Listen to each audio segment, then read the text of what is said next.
It is a beautiful night in the Queen City, the Ohio River, and we're on the banks of the Ohio River at GABP, as they call it locally, Great American Ballpark across the river, the great state of Kentucky. Welcome everybody. The Rockies at 30-29. The Reds come in 21-39 overall. Again, the Rockies trying to snap a 4-game slide. These two teams met about 10 days ago in Denver. The Rockies won 2 of 3 against Cincinnati. DJ LeMahieu will lead it off. He's batting .294. He came back over the weekend off the disabled list and he tore it up. In fact, he was 4 for 5 on Friday against Cincinnati. Overall, 6 for 14 against the Dodgers. Blackman will bat second. Then it's Nolan, Cargo, and Story in the middle. Gerardo Parra will get the start in left field. Ian Desmond will bat 7th. Chris Iannetta 8th. And then Kyle Freeland, who has hit well in this ballpark. More on that a little bit later on. And making his first appearance in the big leagues since late in 2016 is 28-year-old Anthony DeScalfani. He has made a few rehab starts. An oblique strain back in March that shelved him for a while, but 19 innings pitched, 20 hits, 22 strikeouts, only 3 walks on his rehab. He last threw for Louisville on May 30th. This is an interesting story because he missed all of last year with what was termed a sprained UCL. And every time you mention UCL, you usually read within a short period of time thereafter that he's going to have Tommy John surgery. He avoided Tommy John surgery. Rare. Very I mean, rare. That's a rare breed to be able to avoid it, because even you hear sprain or partial tear, that it usually ends up the long process. That is smoked up the middle, and LeMahieu, what do you know, he has another hit. Shocking. Unbelievable. 7 for 15 since his return. So DJ's on to lead things off. The Rockies have swung it well lately. Pitching out of the pen, as you know, has been problematic of late, and the Rockies hope to put it all together here in Cincinnati. Scott Schebler's in center field. As we take a look at the first bank defensive alignment for Cincinnati, Adam Duvall is in left and Jesse Winker is in right. Usually it's Billy Hamilton playing center field. Suarez, Peraza, Jeanette, and the great Joey Votto in the infield, and a Gold Glover behind the plate, and Tucker Barnhart. So here's Charlie, who's riding an 11-game hitting streak. He swung it well against Cincinnati and Denver, 6 for 13. I like the idea, but it's going to go foul.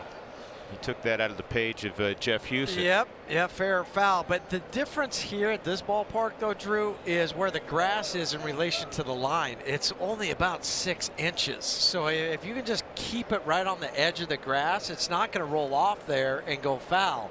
That was a good idea by Charlie, though. I like this. Did you like parks that were cut that way? Yeah, because you knew that I could be pretty fine with the bunt, but that was also going to stay on the grass. Because once it gets on the dirt, then you start to worry about it rolling foul. 1 strike on Charlie. He was 2 for 5 on Sunday. Rockies flew after the ball game, so he spent the day off here in Cincinnati. Cincinnati didn't get to home and in bed till about 4 a.m. because remember, they had the San Diego Rock and Roll Marathon. Oh, so it was a later start. Yeah, so they didn't start till 3 o'clock in San Diego on Sunday. And they lost to 3 hours and the time change and all that other stuff. Yeah, so talking to some of the people today, they got to bed about 4 a.m. This ball pulled down the line. That is a fair ball. DJ had to hold up. It gets in the corner. Winker will try to pry it out. It gets knocked around in the corner, and DJ's going to score. Charlie will end up at third. And it's a terrific start for the Rockies. That 1-2 combination of LeMahieu and Blackman. Dangerous combination. Doesn't matter how you hit them either. It's going to be hits galore. It's going to be a double for Charlie as he waits on that curveball. And it will be an RBI right on the line. I guess they ruled it a triple. They did? Well, I was just looking down there. I thought they might go double RBI and then allowing him to advance from second. No, they're going to call it a straight triple. Okay. And it's now a 12-game hitting streak for Charlie. And he has his 30th RBI of the year. Well, the Rockies are 21-7, scoring first. Although after that Dodgers series, they were 21-4 when scoring first, and I won't even tell you what happened there. Right. I think the Rockies would prefer to forget that whole weekend. That's what I said. I just said, okay, I'm not going to go back there again. Because what did I say in our open? You had an off day. Okay, chance to look forward. In baseball, more than any other sport, you have to push the lead a lot. You do. Third, that's outside 3-0. And you wonder, Anthony DeScalfani has been around the big leagues. He was, originally drafted by Toronto, spent some time with the Marlins, now with Cincinnati. And 2 years ago, he was good. 9-5 record, a 3.28 ERA. But there's got to be even more butterflies today. Has to be. When you haven't pitched that long in the big leagues, and it was funny because you're talking about Anthony, watching MLB Network today, and Al Leiter was talking about Madison Bumgarner making his start tonight. He said it's not necessarily the velocity or the curveballs, it is your feel for your pitches at the major league level, because it's different than what you get down in the minor leagues. Because you can work on things and you can get a different feel, but up here, guys are going to wait you out. And that's what Nolan did, who's taken more walks this year than at any point in his career. First and third, as Carlos Gonzalez will come up, and the big hit is brought to you by Mako, and Cargo has produced.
That's crazy numbers.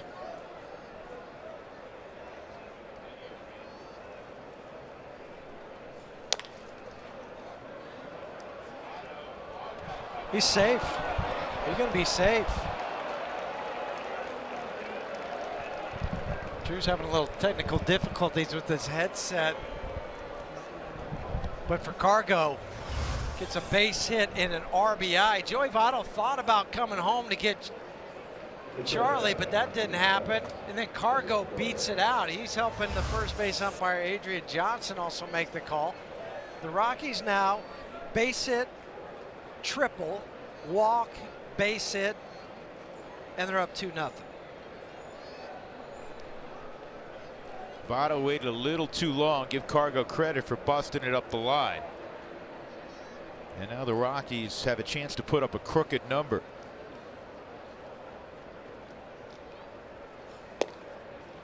Story, who's been swinging it well, takes a strike. Trevor, 11 home runs, tied for third most RBIs in the league with 41. He's actually tied with Scooter Gennett.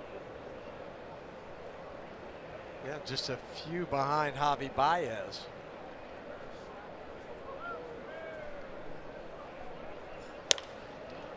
This is popped up down the right field line. This is in the Bermuda Triangle, and Votto makes a good play. So that's the first out of the inning, and that'll bring up Gerardo Parra.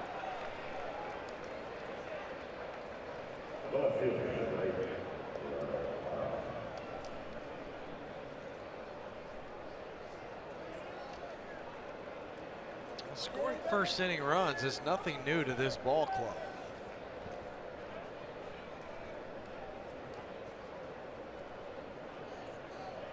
They're one of the leaders as far as first inning and what they do. Runs, batting average. Well, it's 56 runs now in the first inning. As you said, that's tops in baseball.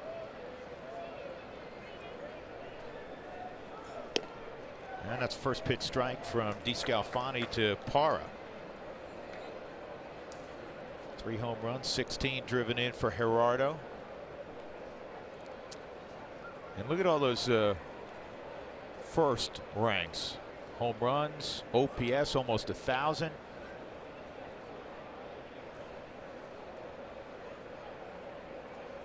Problem is, and we'll talk about it later on, what's happened late in games. The Rockies have kind of done a 180 from the 7th inning on, where they're near the bottom of every meaningful offensive statistic, which is really perplexing. Some of it has to do with the opposition and some of the late inning guys that you face. But to think you can go from first to last.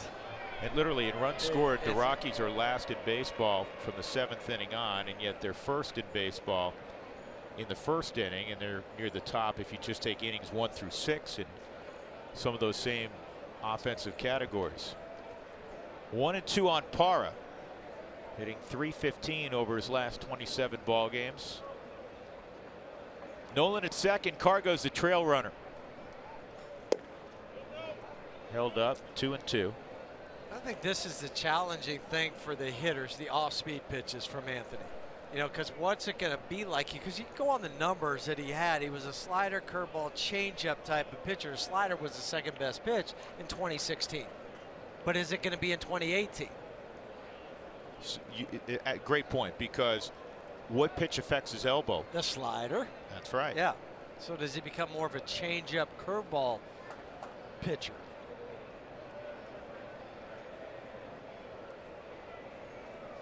2-2 on Gerardo.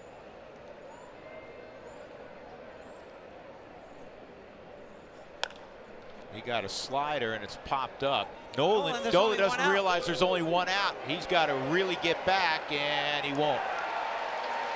Nolan forgot how many outs there were and just started jogging toward 3rd. The Rockies get 2 in the 1st on the DJ LeMahieu single and the Blackman triple. And you can see in the middle of your screen, or the top part of your screen, Nolan just kind of assumed that's the 3rd out.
First inning here in Cincinnati. Kyle Freeland will have the baseball, and that has been a great thing for the Rockies. Forget the record of 5-5. That doesn't really speak to how well he's pitched over his last 7 games. Huey, he is 4-1 with a .256. And he's really helped too whenever there's been a losing streak. So the Rockies are on a 4-game losing streak, but the other times where there's been a 2 or 3 game losing streak, Kyle Freeland's been able to snap that with his fastball, cutter, changeup, slider. His last start against San Francisco, his fastball was good to both sides of the plate, had a very, very good changeup. The slider probably wasn't as sharp, and the cut fastball wasn't as sharp as we've seen in the past, but still 5 1/3, just 3 earned runs for Kyle. And the first pitch is in there for a strike on Jesse Winker. Lefties have had exactly no fun in facing Kyle Freeland. Just 5 from the last 35. A 143 batting average against Kyle, and on the season below 200, 192. And tonight, there's 4 lefties, and Barnhart's a switch hitter, but 4 lefties in the lineup. And that's fouled off by Winker, who is 2 for his last 16 at the plate.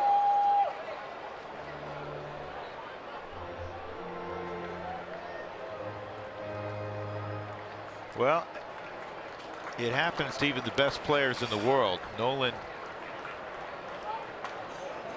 forgot how many outs there were, and you know he's going to beat himself up for the next 9 innings. Yeah, he is. And a strikeout to begin as Winker is gone. That'll bring up Barnhart. Time now for the win, brought to you by Pizza Ranch. We're talking about Kyle Freeland's ERA. On the season, it's 3.43. Early on in the games, innings 1 through 3, 136. A little bit higher, innings 4 and on, but still, Kyle finds a way to get it done because he's pitched into the 7th inning numerous times. He's pitched in the 6th inning, 6 2/3. His last start finally broke a string where he was pitching into the 7th inning.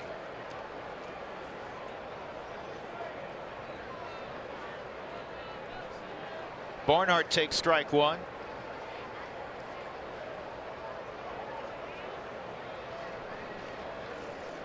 And a slider just off the plate.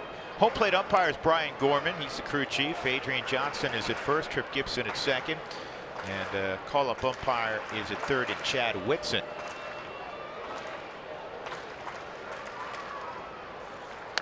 This ball on the ground, deep short. Trevor will long hop it over to Desmond, and he practices that play all the time. We were watching him about an hour and a half ago take ground balls from Tony Diaz, and he had that exact play about half a dozen times, and he made it about half a dozen times. Here's the Reds lineup presented by Southwest Airlines. Joey Votto making his way to the plate. He comes in at 299. Check back in a month or two, and he'll be up around 320. Eugenio Suarez having a great year. He's driving in a ton of runs. He's got 44. And then there's Scooter Gennett, Adam Duvall, Scott Schebler, Jose Peraza, and then the pitcher, D. Scalfini. I call him Fani. D. Scalfani. So Votto with 2 outs.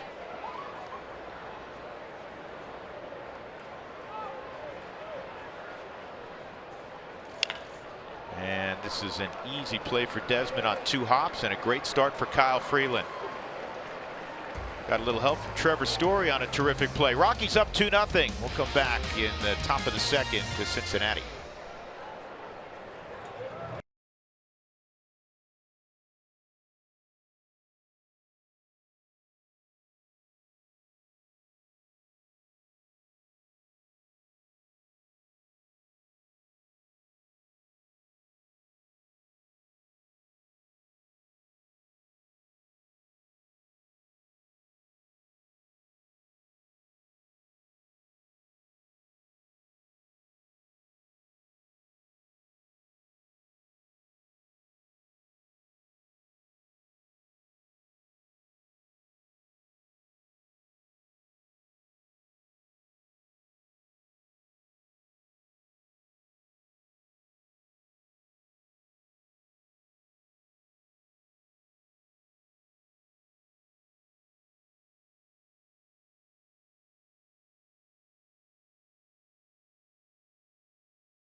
Toyota Tundra in your hometown Toyota stores.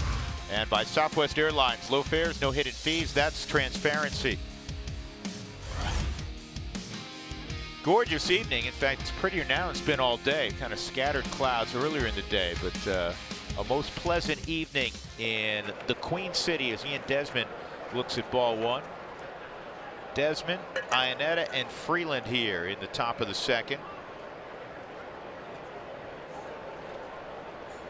And that's at the knees for a strike.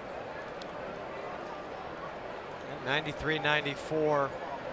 The numbers that I looked up from 2016 for Anthony. So he's hitting those marks. Well, they took it very slowly with him. Again, his last start was late September of 2016.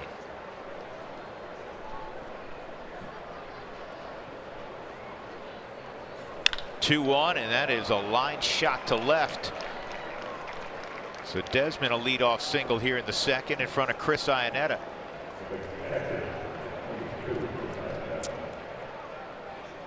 Well, he used to have a lot of run on his fastball. Well, that one didn't run a whole lot. If it did, it ran on the same plane as Ian's bat.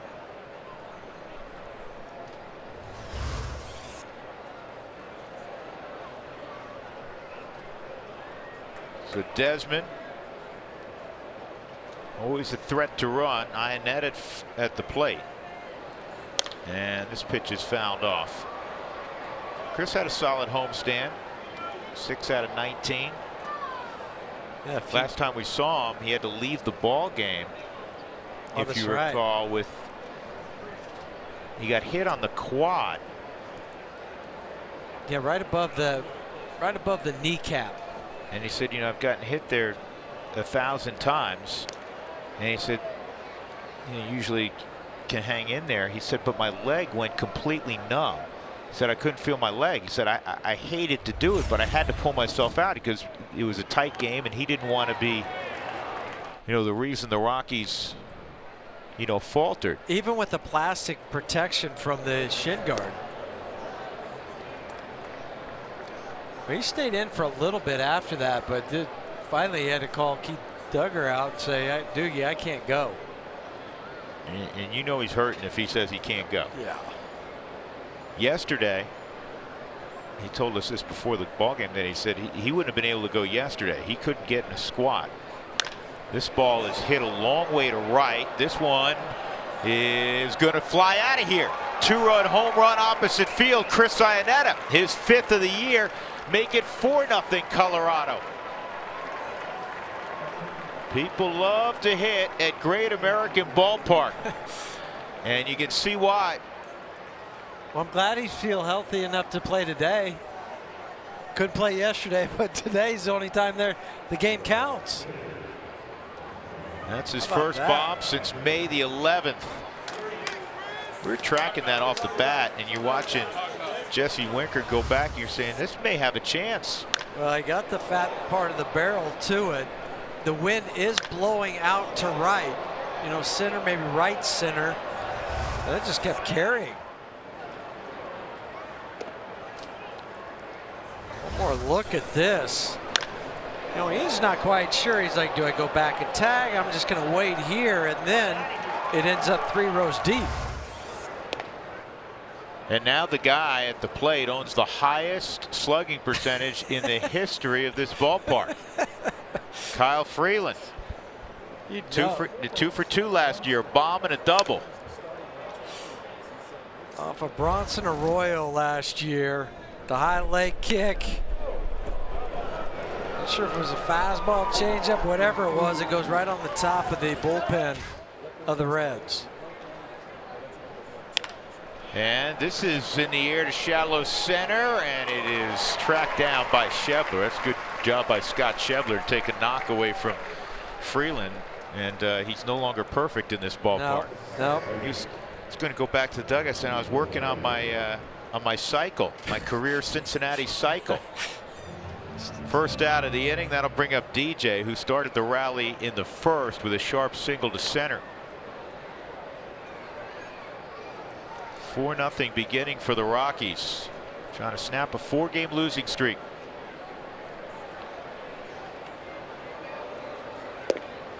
Check this out with DJ. You go back to the start of 2015, so 3.5 years worth of ball games against Cincinnati. And DJ has hit .412 against the Reds.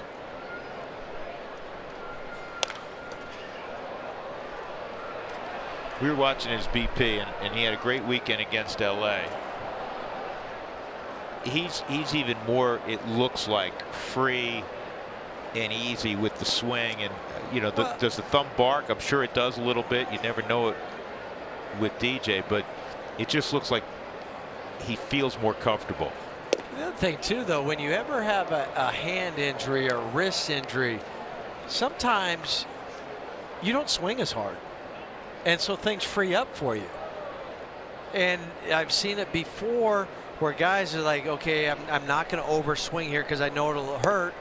Well, what happens? They go on a mini tear. Remember when Tulo broke his wrist? I don't know, in Minnesota, however many years ago that was, when he came back, how easy his swings were? Yeah. That's a great point. 2-2. Off the plate, 3-2.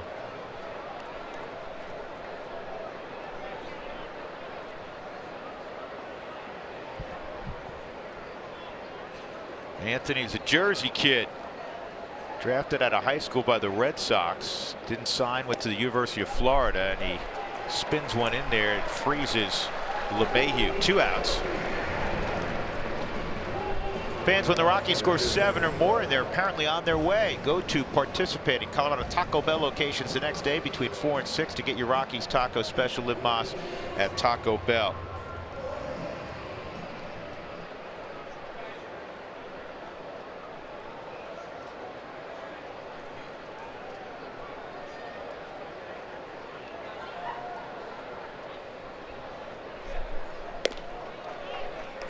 When I say he went to Florida, he went to the University of Florida in Gainesville, and then he was ultimately drafted by Toronto 3 years later in the 6th round.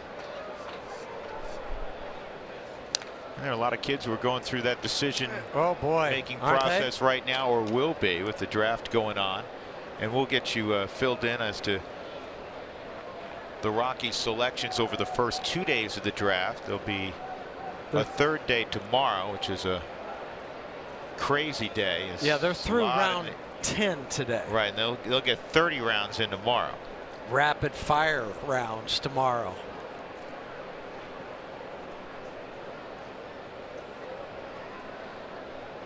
Charlie had tripled to drive in a run last inning. 12-game hitting streak now.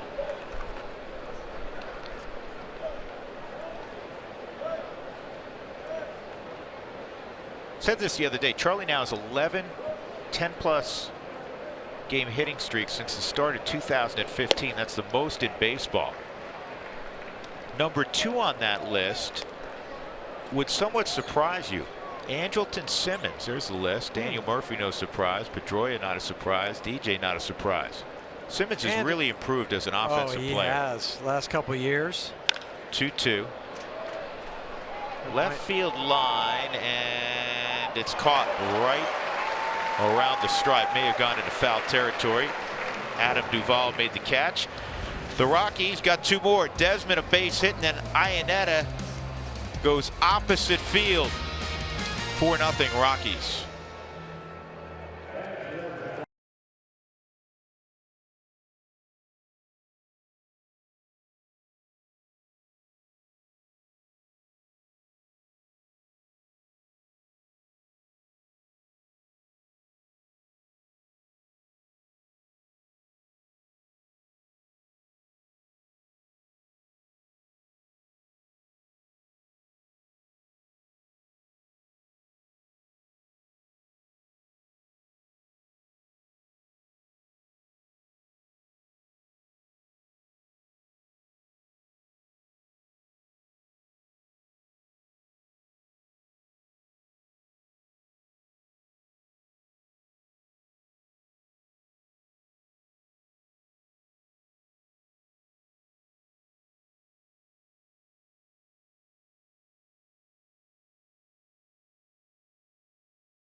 Yeah, he's always been impressive. He's a very humble guy, and he didn't have just a good career. He had a terrific career, especially in a Rockies uniform, and he still follows the Rocks from afar out in Merced, California. It was good to see him a little more than a week ago.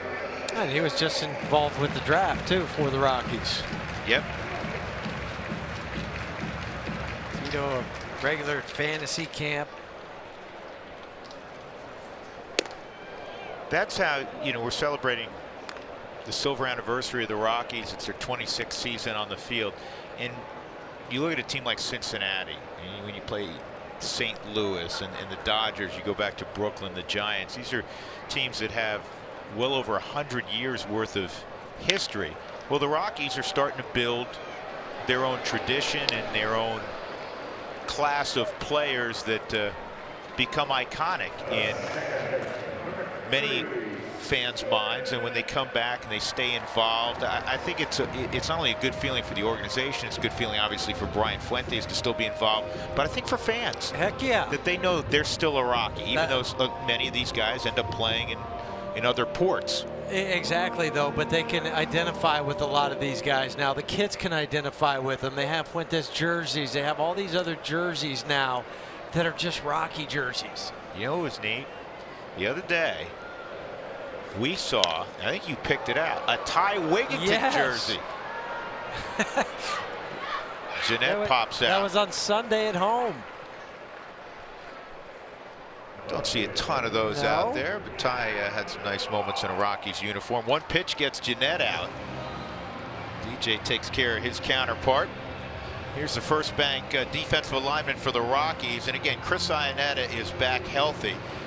We were saying that if he had to catch yesterday, he told us he couldn't. But one of the first things guys do when they're injured, if they're catchers, they get out of bed in the morning and they get in their squat to make sure they can do it. And once they're able, they realize, okay, you know what, I can do it.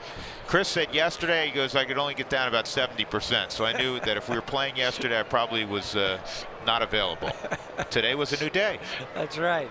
Infielders and pitchers, they start to, you know, do arm circles with their arm to see how it feels today. Right? Every baseball player. Every day, that's the first thing you do. You get out of bed, you're going, okay, how does it feel? Oh, yeah, it feels pretty good. I'm good. Okay, I'm good. Now I can brush my teeth and start my day. 1-0 on Duvall. Outside 2-0.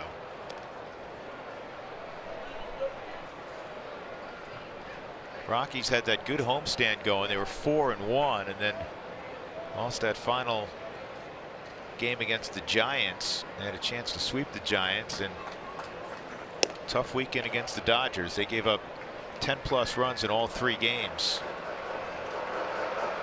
Yeah, after all of that, they're still a game over 500. And kind of lucky too. Nobody's kind of run away. That National League West is a little muddied right now. Yeah, 4.5 games separate all 5 teams. That includes the Padres. 2-2. Arizona and San Francisco play tonight. Dodgers are in Pittsburgh.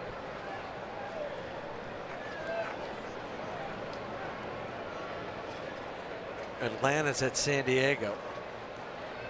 2-2 to Duvall, and that's a base hit to center field.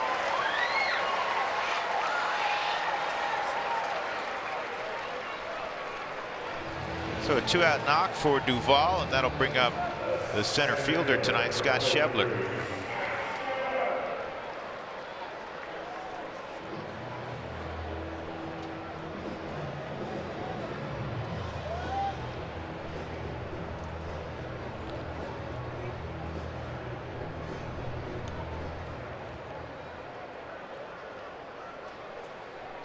They really worked Schebler away in the series in Colorado.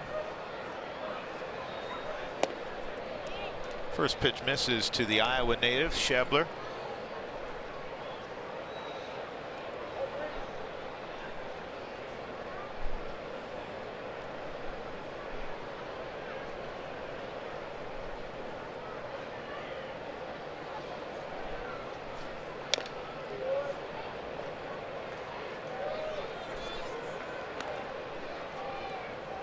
One thing that's happening with rotations this year, and this is a good thing, with those 4 extra off days, and it may not sound like a lot, but I have to tell you, you don't play anymore. Yet it doesn't feel like there's been a lot more days off for the guys. Yes. Yeah, even without the Rockies really having a rain delay or a rain out this year like a lot of other clubs did early in the season. But what it does, though, is it helps you, not necessarily right now, but in August when you've got that extra few days rest. But going to the rotations, there's been a lot of guys, instead of working on 4 days rest, which is normal rest, they're working on 5 days rest. I think it's smart. I think it's smart. Just keep the guys on the routine. As we've been saying, you give them an extra day. Maybe they take 2 sides in every one if things aren't feeling right for them. 1 ball, 2 strikes, and that's off the plate. We're trying to stay away on the Subaru strike zone, like I mentioned to Schebler. You can get him, especially left on left, to kind of reach for things, get out on his front foot, and if you start a slider that looks like a strike and then take it into the other batter's box. And a bouncing ball to DJ. Did a nice job retreating because that topspin hop. And he throws out Schebler. Man left in the second. As we go to the third, the Rockies have all the runs. Nolan will lead it off.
Celebrating Brian Fuentes as part of the Rockies All-25 team, our Toyota Talk 25 night. Not only was Fuentes a great closer for the Rockies, he's also a great representative, as we saw last night at the 2018 MLB Draft. I'm Brian Fuentes with the 42nd selection of the 2018 draft. The Colorado Rockies select Grant Levine, a first baseman from Bedford High School, Bedford, New Hampshire. Pretty cool to see Fuentes as a representative there. We saw Ryan Spilborghs a few years get to do it. Quite an honor out in Secaucus, New Jersey at MLB Networks. He announced the second pick for the Rockies, as you heard, in Levine, the only high school kid chosen so far for Colorado. Of course, they're through 10 rounds now, and if we look at all of the draft picks so far for Colorado in the first 2 days, yesterday they also took Ryan Rolson. He's a left-handed pitcher out of Ole Miss. In fact, he is now the only pitcher from Ole Miss in school history drafted in the first round. Also some history for Levine from New Hampshire, becoming the earliest draft pick in New Hampshire state history. So kind of some cool things to note there. Lots of pitchers taken, lots of infielders taken, but we have yet to see an outfielder taken for the Rockies, guys. Yeah, it's going to be an interesting couple of days. And some more notes on some of those guys as Nolan's at the plate facing DeScalfani. 2 balls, 2 strikes leading off the third inning. Levine's a 6'4", 235-pound first baseman who has big-time pop as an 18-year-old. This is hit up the line. Is that fair? It was a foul ball. Well, Just at the And end. Ryan Rollison, who they took out of Ole Miss, I know you and I both looked at some video last night. He has an outstanding curveball, and he throws it hard. It's about an 82, 83 mile an hour curveball. He said he really developed that too in college. You know, in high school, was kind of a roller, didn't figure out a grip until he went to Ole Miss. I know he's disappointed that his club didn't advance. But everything you read about him, and listen to Jeff Bridich talk about him today in the conference call, he's talking about his makeup and how he just competes. And they saw that in the SEC tournament, just that will to win kind of, you know, that's a separator too. And a strikeout of Nolan.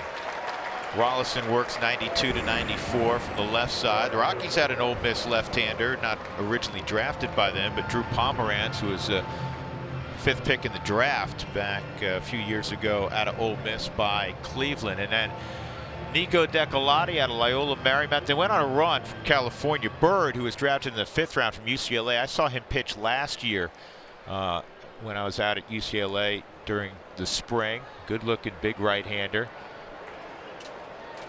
Left-hander out of LSU, Nick Bush. Heavy on college kids. Willie McIver, catcher out of the University of Washington. Cade Harris, a 3rd baseman from OU. Nico was born in Boulder, but then went and raised and lived in Las Vegas. But his dad, Christopher, played baseball at UNC, Northern Colorado. There you go. No players from the state of Colorado, high school players yet off the board. No, there was Dev Granberg, who went to Holy Family, and then Dallas Baptist was taken in the 6th round today by Boston.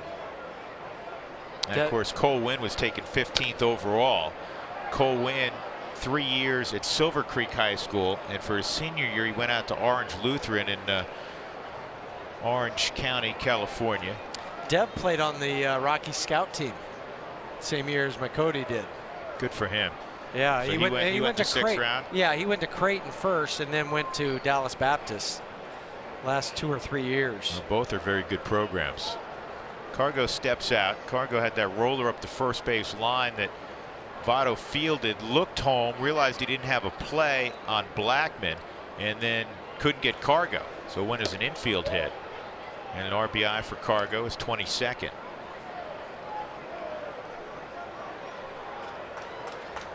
It's just an exciting time for these young men, though. To be able to first hear their name being called. I like that they do that now. These kids can enjoy the moment. Charlie Blackman told me a funny story today. Yeah, he went in the 2nd round. And Charlie watched the 1st round with his family, and then in his mind he wasn't going to go till somewhere between the 3rd and 5th rounds. So when he got the call in the 2nd round, he was like shocked.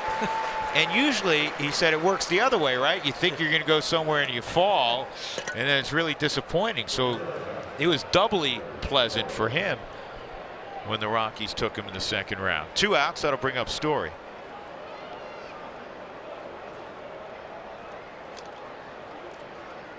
Danny Montgomery fell in love with Charlie Blackman watching him at Georgia Tech. And D-Mont, as he's affectionately known within the organization, he got that one right. Nailed it. Well, we all over. I mean, that's a scout's dream, right? Because you spend so much time, and that was a huge, huge home run. Well, and we also talk about the players and what it means for them during this time. But think about the area scouts that turn these guys in. They're invested just as heavily as anybody. And they turn a guy in, and then he gets drafted, you know, as high. Even if it's not a high draft pick, it's still prideful because you're putting your reputation, your name on the line for some of these players. And it's not just physically what they do. These scouts will get to know the player, the player's family, other folks, to really put a nice resume of observations and educated observations that they can pass along to the national cross-checkers and ultimately to Billy Schmidt, Vice President of Scouting, and then of course to Jeff Bridich, the GM. Here's the 2-1. This ball's hit a long way foul off the end of the bat. Gives you an idea how strong Trevor is. Kind of one-handed, that one.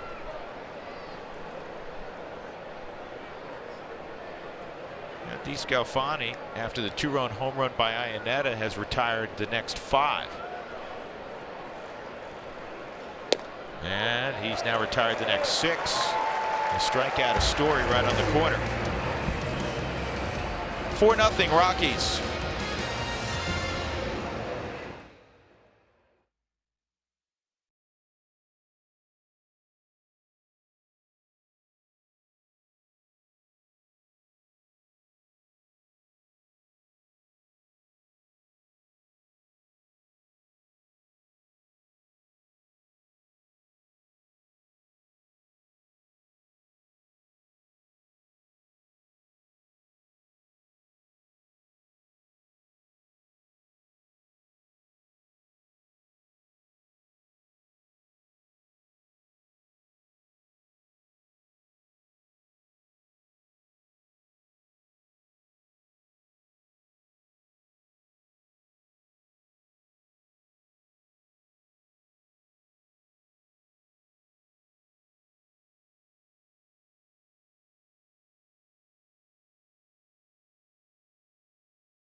Kavnar, I'm Drew Goodman. Kyle Freeland has given up just 1 base runner in the first 2 innings. It was a Duvall single in the second with 2 outs.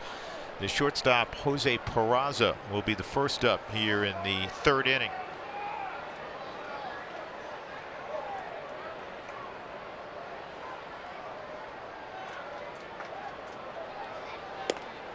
That's on the corner for a strike.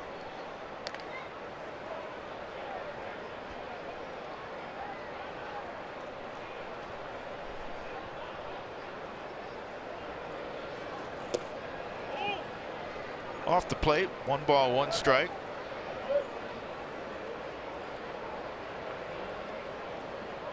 Rockies play just 3 games on this road trip. It's all naturally right here in Cincinnati. Then they'll return home, play Arizona, and then go back on the road. This ball's hit pretty well, but in front of the track, it's handled by Gerardo Parra.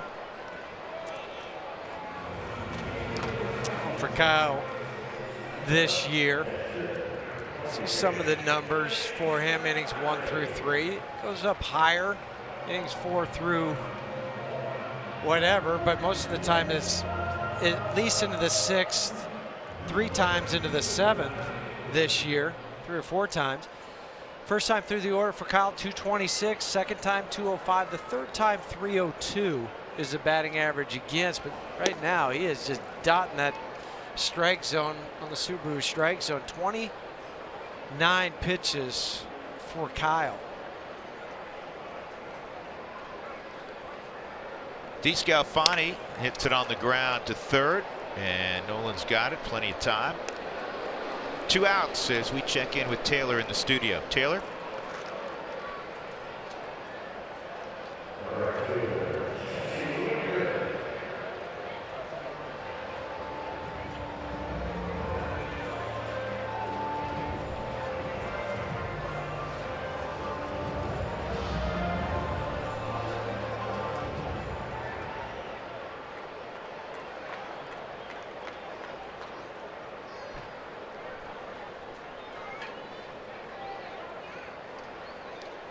Yeah, we know how beautiful the sunsets are at Coors Field.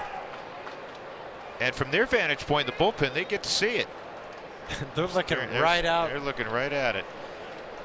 Jesse Winker struck out swinging his first time up. He's down a strike right now to Freeland, who's continuing the trend he started about a month and a half ago of short and quick innings. Again, his last 7, 236 earned run average. He had a 9-pitch first inning. Some ground balls already today, which is a good sign. 5 to be exact.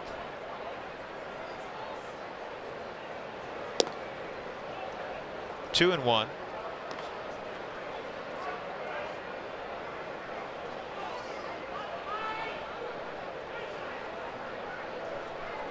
You know, one of the great things about the draft, Huey, What's that? is how many different schools Oh my are goodness. represented.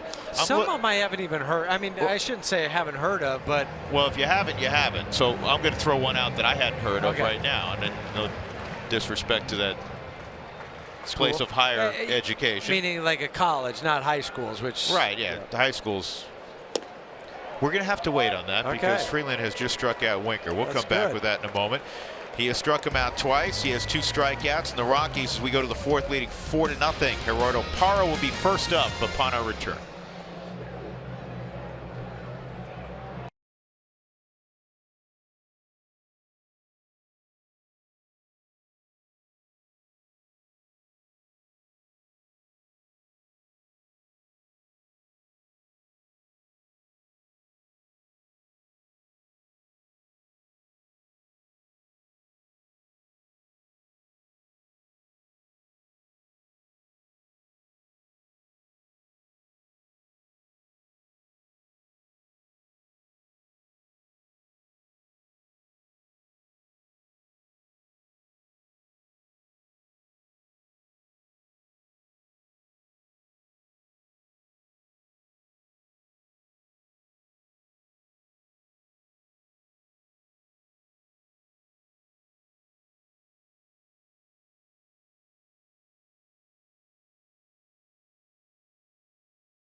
Subaru is Subaru.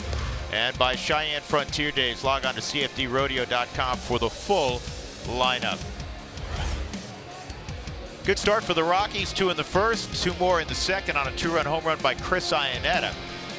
And as we go to the 4th, it's 4-0 Colorado. Gerardo Parra, Ian Desmond, Chris Iannetta to face Anthony DeScalfani, making his first appearance on the mound since September of 2016. Missed all of last year with a sprained UCL ligament, and this year he had an oblique injury. That's what slowed his return to the mound in 2018. And Gerardo hits this down the left field line. It's going to drift out of play. So we were talking about the schools. Yeah. And you know, kids come from everywhere. This is an old line in baseball. If you can play, they will find you. Yeah. Division I, Division II, Division III, NAIA, high schools, no matter how small or large your high school is, they will find you if you have ability. And that bunt is a great one. And you just eat the baseball and toss it to the pitcher if you're Eugenio Suarez. So a 1-strike bunt single for Parra. And that is now 3 out of 4 innings that the Rockies have had the leadoff man on. Yeah, the only time they did was the 3rd inning. With Suarez playing so far back, this is the time you don't mind bunting with 1 strike because you don't have to be so fine. Just kind of get it down, and then all he can do is pick it up and toss it right back to Anthony.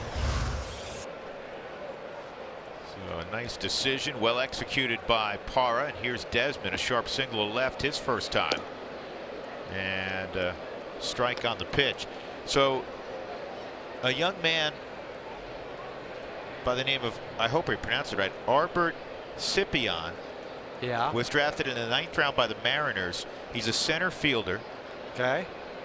At a Passaic County Technical Institute. Runner going, and Parra is cut down. They got a little lucky with that throw, only because it tailed into Gerardo, and he was able to get him on the back leg. The tail of the throw got him right on the knee. But Barnhart on the year, about 30% throwing out would-be base stealers. And that's just the 2nd time Gerardo's been caught this year. Barnhart was a Gold Glove winner last year. And you have to go back a long way. You got to go back to the bench era. Since the last time a Reds catcher won a Gold Glove. They just extended him not too long ago.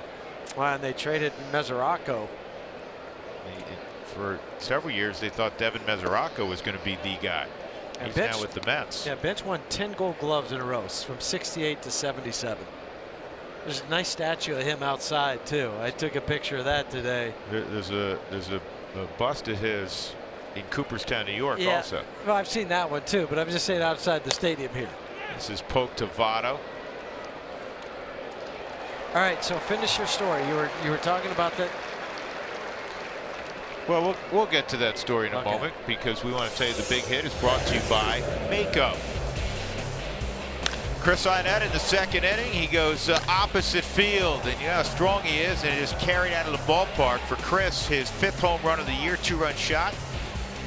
And that's one of the reasons the Rockies are up 4-0. That's our Mako big hit. So this kid was at a Passaic County Technical Institute. Okay. And I still can't determine if it's a high school or if it's a junior college.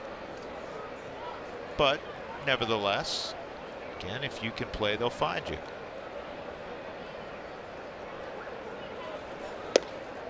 Are you going to say the name, or are you going to drag it out even longer? What I said the young man's name? No, would you say? Passaic County Technical Institute is where he went. Wow. Here's a young man, Ben Madison, drafted by the Giants, a right-handed pitcher out of Central Baptist College. So there are a few that I haven't heard of. Yeah, there's, you know, yeah. How about Faulkner University? You heard of? I think I've heard of Faulkner University.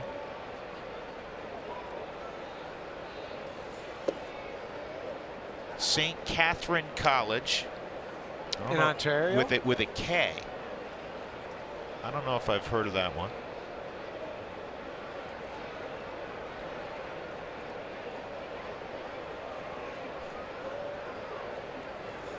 Iannetta on the ground to Suarez. And the Rockies are done in their half of the 4th inning. They continue to lead 4-0.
Of the evening, go to AT&T Sportsnet RM on Twitter to cast your vote, and we'll get to those results in the post-game show. Well, we're in Cincinnati. I think we ask this annually. Should Pete Rose be in the Baseball Hall of Fame? I think if you asked folks here along Pete Rose Way outside the ballpark, they would emphatically say yes. And it comes down to, I guess, for people, you know, is there a morals clause almost in induction into the Hall of Fame? And I think Pete, had he been A, forthcoming originally, and B, a little more contrite originally, would be in the Hall of Fame by now. I would agree. We're a forgiving society. You're absolutely right. But no, but here's my take on it. Sure. He's got a lot of memorabilia in the Hall of Fame. But one thing I learned when I broke into the game is you cannot bet on baseball. That is clear, and it's in bold print in every clubhouse you walk in. It's one of the first things we hear in spring training too, every single year when they come talk to us, come talk to the players. You cannot bet on baseball. 2 balls and a strike on Tucker Barnhart. 2, 3, and 4 for the Reds. Freeland has been outstanding so far. Joey Votto will follow Barnhart, and then Suarez. But to your point, there's not a moral clause, and there's a lot of guys that have done a lot of things, and they're in the Hall of Fame. But it comes down to betting. This is a fair ball. Cargo up with a baseball, may have a chance to get him at second. Out at second base. What a throw by Carlos Gonzalez. Boy, his eyes must have lit up when he saw Barnhart turn and go for 2. So thank you for going over there. He couldn't have run it there and handed the ball to Trevor any better. But what helped was he was able to get it into his glove so that when he made the transfer, he could make the good, strong throw. Tucker's going, oh no, I'm in trouble. As he's looking over his shoulder, he knows right now if it's a good throw, Trevor's going to be able to apply the tag and it's going to be out. Here's Votto. He takes a strike. He bounced to Desmond his first time up. You know, every night we typically go over outfield arms of the Rockies' opponent, and you have 3 things, Huey, that you put on there. You know, absolutely don't go, I think. Right, yeah. Caution and maybe a green light. It's almost like use the red light, yellow light, yes. and a green light. Well, we don't often do it on the Rockies, but you cannot run on Gerardo Parra. You cannot run on Carlos Gonzalez. And in center field, Charlie Blackmon has a well above average arm. I mean, he was drafted as a pitcher twice. Exactly, and so that's another weapon that this club has. We saw Gerardo in the Dodgers series. I forget who he threw out at third, but he got that guy. And then how about that though? So you go from having a runner on, throw it out, and now nobody's. That's right. I mean, maybe a little momentum going with the Reds, who are a very capable offensive team. When you talk about Votto naturally, Suarez, Jeanette, Duvall's been an all-star. That was a huge play by Cargo. 2-2 on the great Joey Votto. No, it's been their pitching, and mainly their starting pitching this year. Last year they had an ERA of 5.55. The Reds did. That's the second highest in club history. The record's 5.77. This year they're at 5.72. Which is dead last in baseball. Here's the 2-2 again to Votto. Took something off, and he's going to get him on a weak ground ball to LeMahieu. Let's go back to Cargo's throw to second base. And I mentioned being able to get it into your glove. So he's able to get it. We lose sight of him briefly as he goes behind the wall, but then just an open throw. He doesn't have to worry about airmailing it. He can just give him a nice, easy one hop. So let the infielder then apply the tag. Yeah, and I'm going to do my own personal StatCast on that since we don't have StatCast tonight. Right. 96 miles an hour on the throw from the outfield to Trevor Story. Don't run on Cargo. Exactly. Plain and simple. Here's Suarez. He bounced to short. And a slider at the knees for a strike.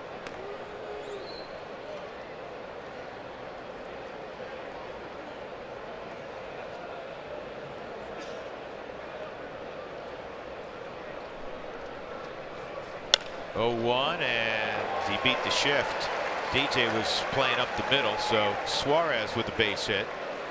It's the third single allowed in the ball game by Freeland. That'll bring up Scooter Gennett. That's okay. I mean, he just beat that one because he inside-ed out a pitch. But the Rockies on the season got 449 total shifts coming into tonight, which was 10th in baseball. So you see the leader overall is Houston. Dead last is the Cubs, about 3.5% of the time. Righties right in the middle of the pack at 12th. A little bit more on the left-handers where they're 9th.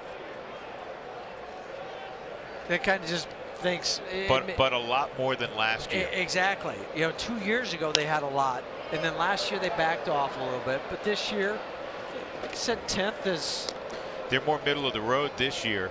And 2 years ago, to your point, they were among the top 5 in baseball in shifting. They went to the bottom 5 a year ago. And I think some of the other metrics you have to look at is the runs they saved by doing the shift. I think that's the other component. 0-1 on the aggressive Scooter Gennett, the reigning player of the month. And now it's 0-2. Well, I know he got both of our votes. Yeah, he hit .398 with 8 home runs, 24 driven, and he slugged .720. And his two main competition, or the two people that were most involved, I think, were certainly Brandon Crawford for the Giants had a huge month. He had over 400. And maybe his teammate who's at first, Suarez, because Suarez had 8 home runs and drove in 29 in the month. Yeah, for me personally, I just looked at Crawford and Gennett. Those were the two guys that I was racking my brain over. Okay, who do I vote for? Which guy do I think is more deserving? And maybe it was the series in Colorado that locked it down for Scooter. Yeah, I voted for him, as you said, as well. He had a slugging percentage better than anybody. Strike 3 on the corner.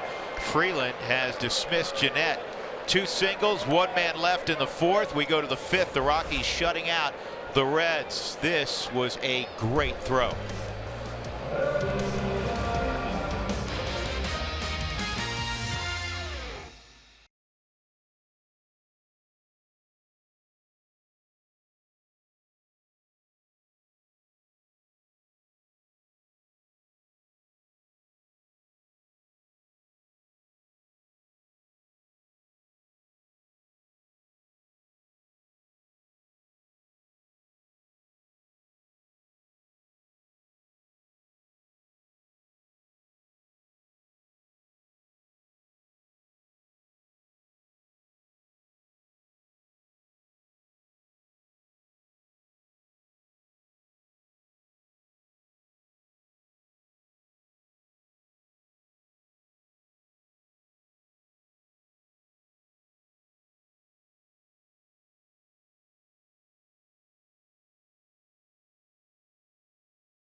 Yeah, I don't know if I'm with you, Taylor. I don't know if I'd want my friend to describe me as such, but.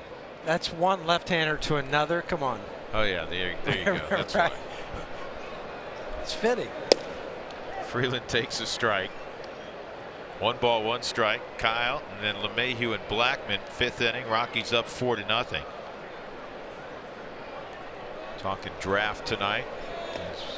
Still 30 more rounds to go.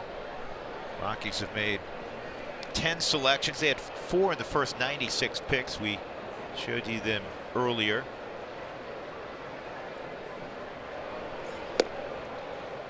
Swung on and missed. We were talking about schools, obscure schools. So Faulkner University is in Montgomery, Alabama. Mentioned St. Catherine College, the Firebirds. The reason you and I have never heard of them, the school opened in 2011. Well, there you go. And they have 262 students. And 1 draft pick.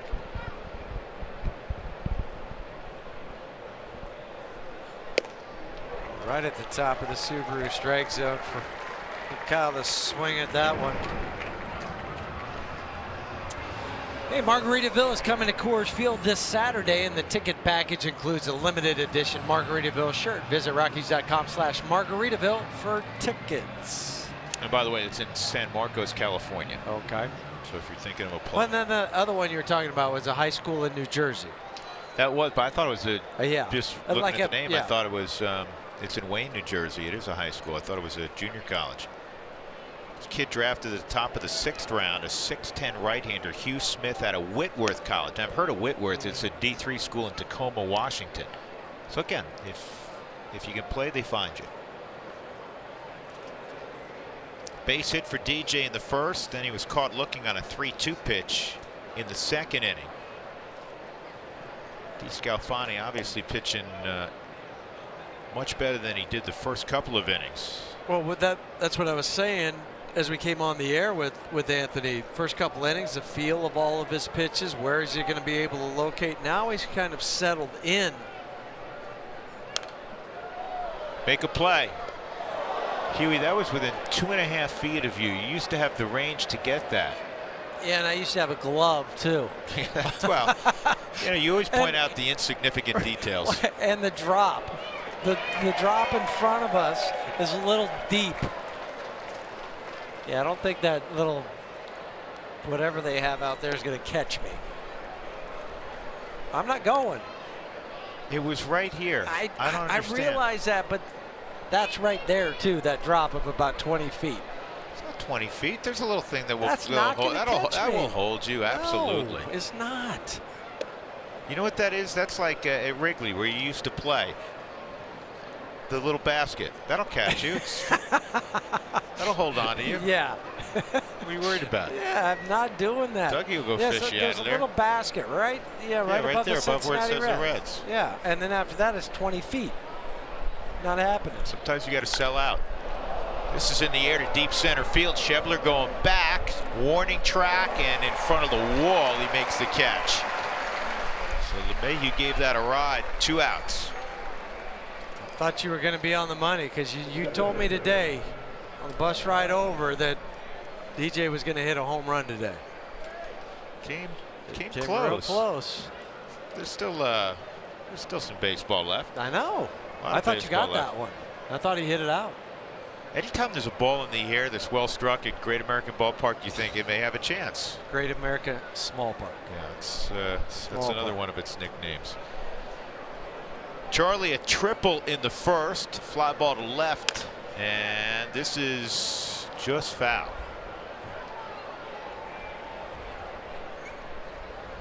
Nice play by that young lady down the line.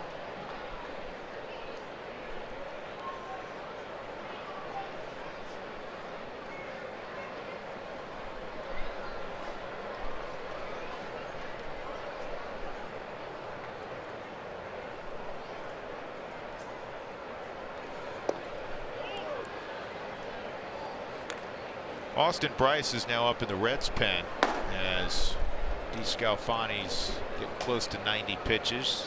Last thing you want to do if you're Jim Riggleman is overdo it in his return. Yeah, at 95 pitches is the number of pitches he threw in his last rehab start. But 95 pitches on a rehab start is different than even 90 pitches tonight, making your first start in a year and a half. 2-2.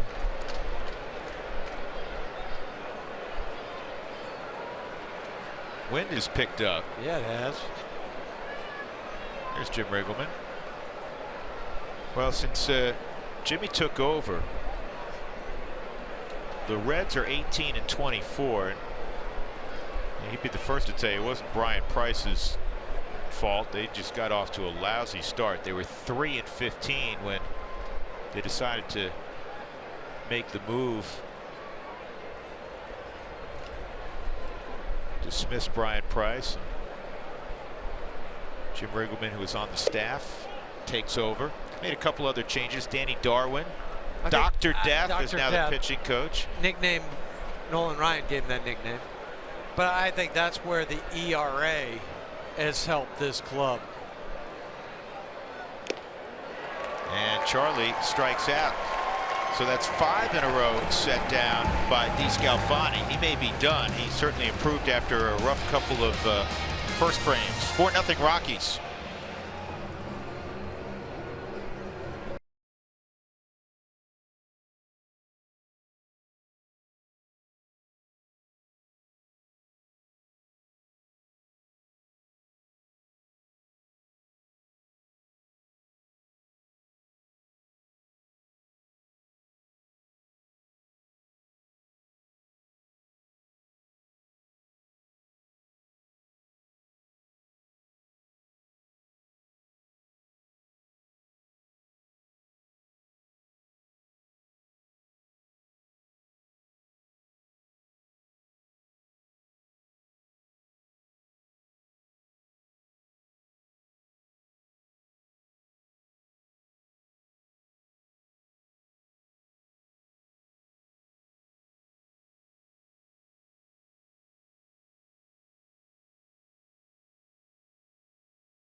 Run across the river.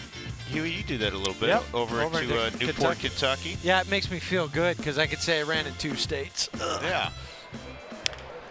First pitch is swung on and fouled off by Duvall. It'll be Adam Duvall, Scott Schebler, Jose Peraza. 6, 7, and 8 for the Reds in their half of the 5th inning. Rockies up 4-0. Duvall's hitting a robust 154 at home.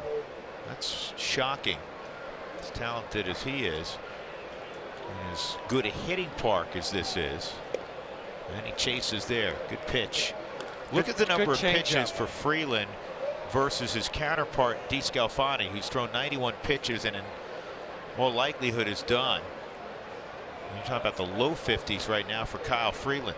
37 strikes, just 16 out of the zone. He's ahead 0-2 on Duvall. Looks like a changeup down low. 1-2. Went back-to-back changeups. So you got Duvall to swing at the second strike. Rockies playing 3 here tonight, tomorrow night, and Thursday afternoon. 1-2 on Duvall, and he popped him up. Cargo, Charlie, and it'll be Blackman. We'll bring up Scott Schebler.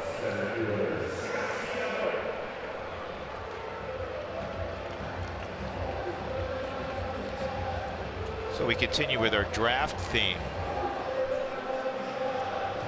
You know, there's so many great players that went undrafted. You were a heck of a player. You went undrafted. Mike Redmond, Rockies bench coach, undrafted behind the plate, ends up with a World Series ring, ends up becoming a major league manager. How about, this ball's hammered to right and gone by Schebler. So Cincinnati on the board, a solo home run here with 1 out in the 5th inning. And for Schebler, his 8th of the year. 50th of his career. That's where the setup is for Chris.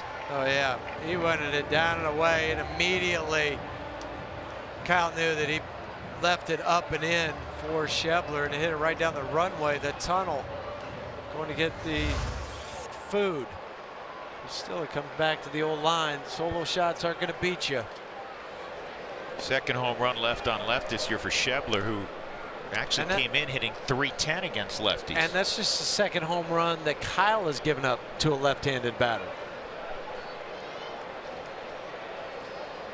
There's the 1-0 to Peraza at the knees for a strike.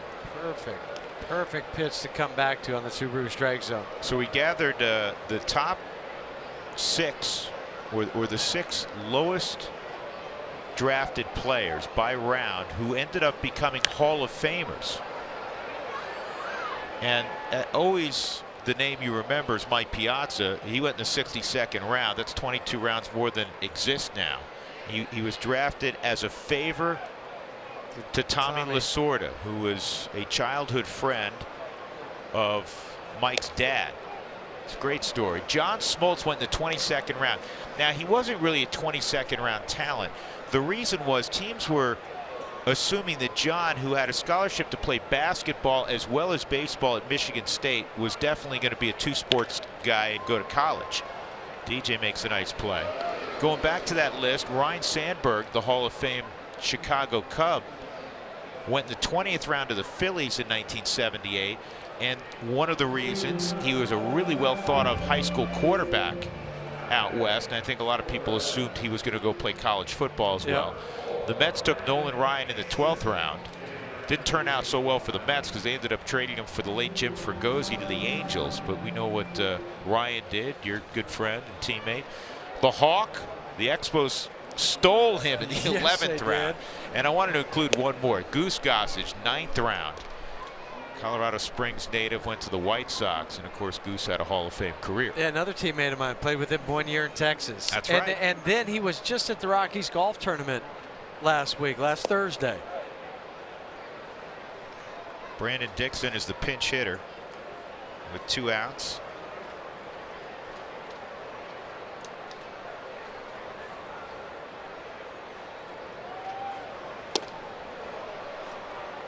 Always look to see how a guy bounces back after giving up a home run.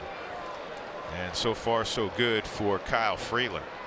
Got Peraza on a ground ball to the right side, and he's ahead of Dixon right now. 1-2. Well, I think too, if you're Kyle, you're looking at that, saying, I gave up the home run. It was one bad pitch that I made. It was just bad location. That's all. It happens. 3-2. That's been rare. Yeah, and that was a rare overthrow of a fastball.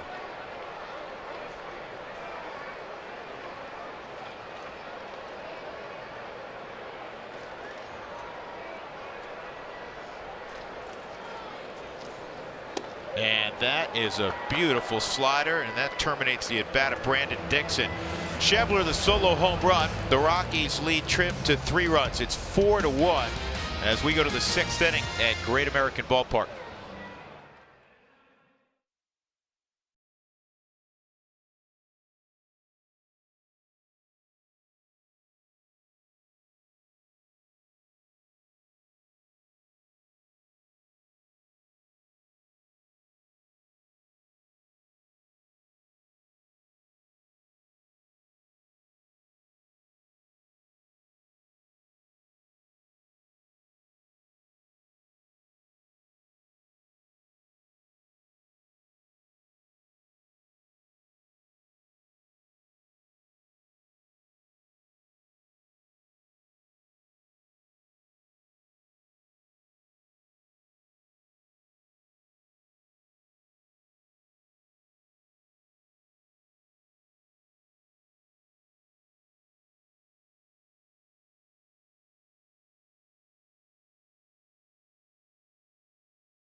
Health rock your routine. Getting to Adam Ottavino's routine of getting back on the mound out of the bullpen today.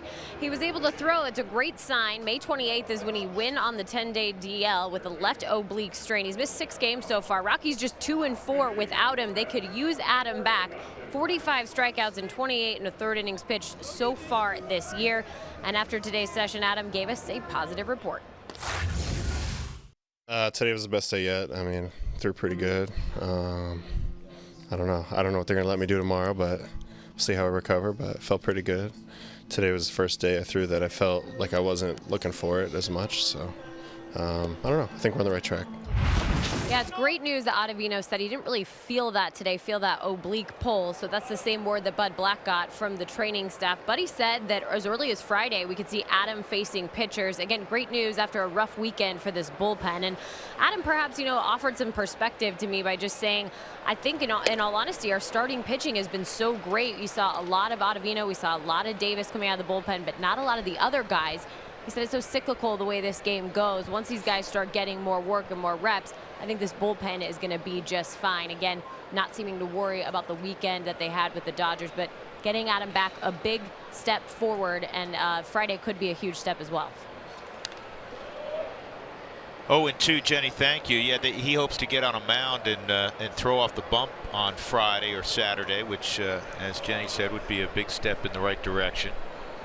Speaking of pitchers, a new pitcher Austin Bryce. The Rockies saw him 10 days ago when they made their first stop at this road trip for the Reds. Then he went on the DL with a mid-back strain. And this is sharply hit and on through into left center field for a base hit for Nolan. See if the Rockies can crank that offense up again. We were saying this earlier that the Rockies initially in games have been terrific. More runs in the first inning than any other team in baseball, but it kind of gets quiet the later the ball game goes on. A little dormant. Well, Nolan coming through with the hard shot past the dive of Peraza. So that'll bring up Cargo. He had an infield hit to drive in a run, also a ground ball to second. His last 21 ball games against the Reds, he's hit .397 with 9 jacks. That's pretty good. Again, the 5-year anniversary is today of when he hit 3 here in Cincinnati.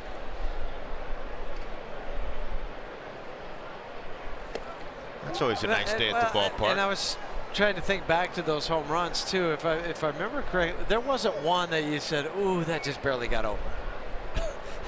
I thought in BP today, I thought he hit one into the river.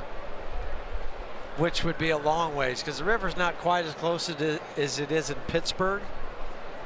It could go off the road behind it and then bound into the river.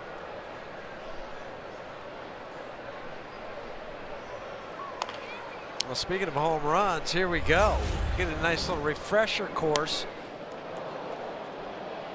See, that one didn't just get out. That was 3 rows deep. Oh, that one for sure. When you got a bat drop like that and you're 4 rows from the top and then another bat drop, yeah. Nice day. Yeah, great day. 2 strikes now on Cargo with Nolan at first. Bono's not even holding him on. He's trying to get a little more range defensively. Speaking of which, remember the other day the Dodgers picked over twice with Nolan at first and they ended up throwing it away.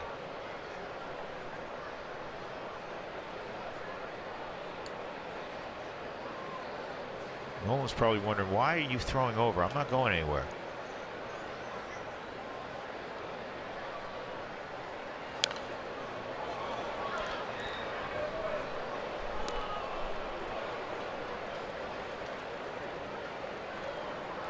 Rockies on the homestand got the offense going. They averaged 6.4 runs a game during their 9-game stay at Coors Field.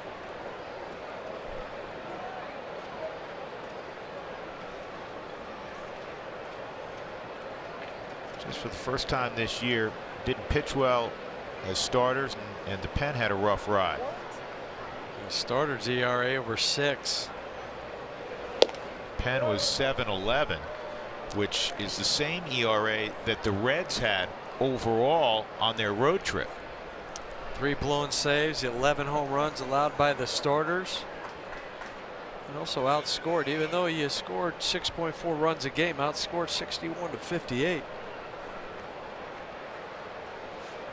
2-2, that's pulled foul. That's something, again, when you look at, there's so many numbers you get, and how do you evaluate them, how do you interpret them? Right now the Rockies are one of 16 teams in Major League Baseball above 500, but they're the only team that has a negative run differential, and they're minus 31, and they're not, that doesn't make sense. No. They're a team that I think over the course of time they're going to score a lot more than they give up, given their talent. And I think that bodes well. That's my interpretation, obviously, of those numbers. But again, they're the only team with a negative run differential that's above 500 in baseball right now. The other 15 are all on the plus side. 2-2. And that's going to work. A broken bat, ground ball down the third base line. Nolan will stop at second.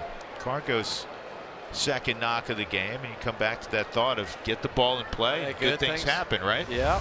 And then for Cargo, off the end of the bat, so much plate coverage from Cargo. Hits it off the end of the bat. Bat splinters. But now for Cargo, he's 2 for 3. 2 on, and Story's at the plate. Trevor had this situation in the first inning, first and second, nobody out. He fouled out down the first base line. Joey Votto made a nice catch. Austin Bryce, first inning of work.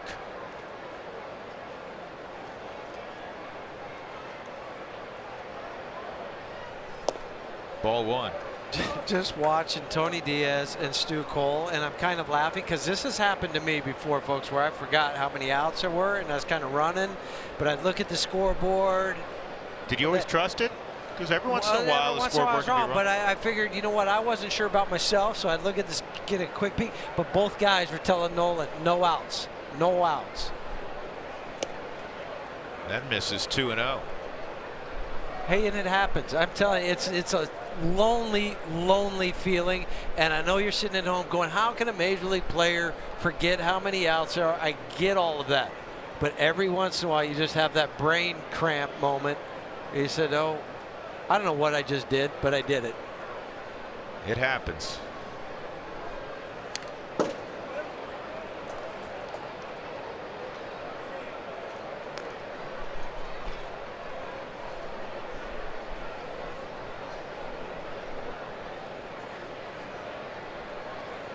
Asked Trevor about his draft day experience, supplemental first round pick. He was going to go to LSU if he didn't sign, but he really wanted to go out and play professional baseball, and they were watching at home, and it popped up on the computer before he actually got the phone call. Touched the bat, so it's 2-2.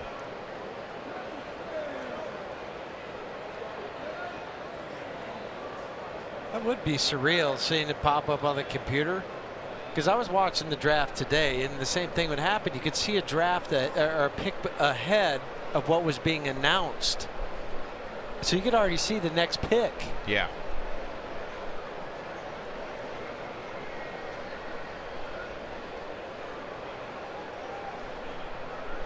Two-two, and this ball in the air, right center field. This is going to be caught by Winker. 1 out, and that'll bring up Parra. Suites are still available for the July 3rd and July 4th fireworks games, and all suite clients get to enjoy the fireworks from the field. Call 303 Rockies today.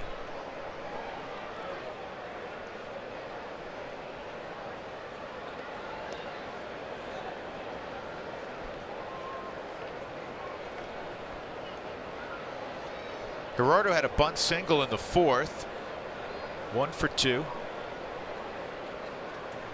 4-1 Colorado. They have out-hit Cincinnati 8-4. Double figures in hits in 7 of their last 8.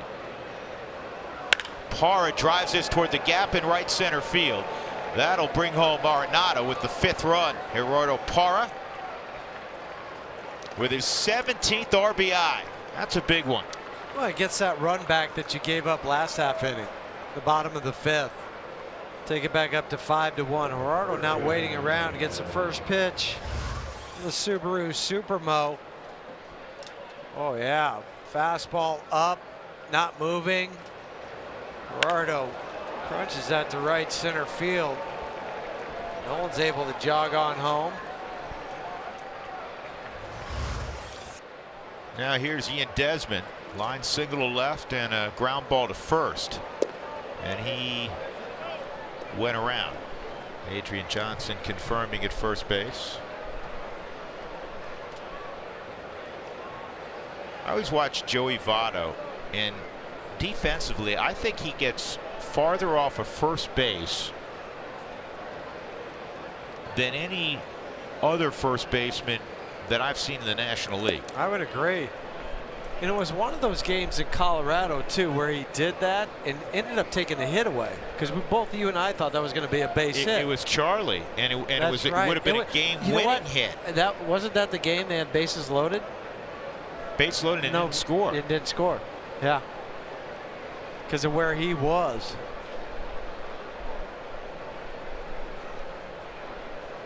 One on Desmond, and Desi with a bouncer to short. There's only one play for Peraza, and that's first. So now to be second and third. I'm sure they'll walk Iannetta with first base open. And he got to the plate. He looked at Brian Gorman. Brian Gorman pointed to first. And I still don't like this. I don't think it saves a ton of time. But the essence of baseball is you have to execute everything, especially in the best league in the world. And how many times have we seen pitchers not even be able to throw to first base? So make them make the play, the 4 tosses to home. I've seen guys get hits on them. What are you saving? A minute? If that much. If that much? Well, Freeland a chance to do some damage.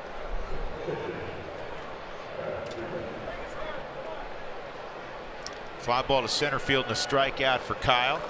Of course, last year, a home run and a double when he started at Great American Ballpark. Bases loaded, 2 out to run in, 5-1 Colorado. Bryce almost threw that one to the backstop.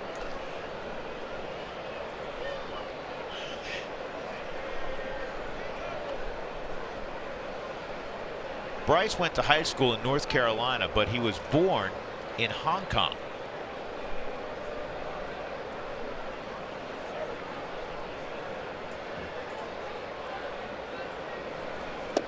Wow. 2-0.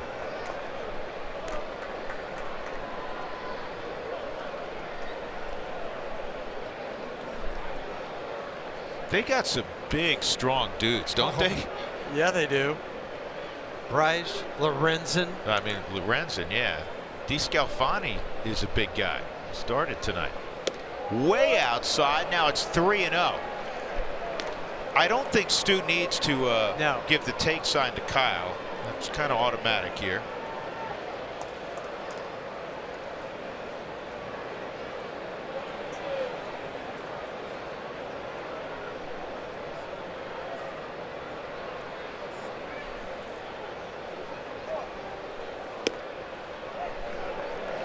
Zips that one in there, so it's 3-1. 3-2 for Kyle right now. You still got to look for a good pitch right in the middle of the strike zone. You're cheating, man, on that fastball.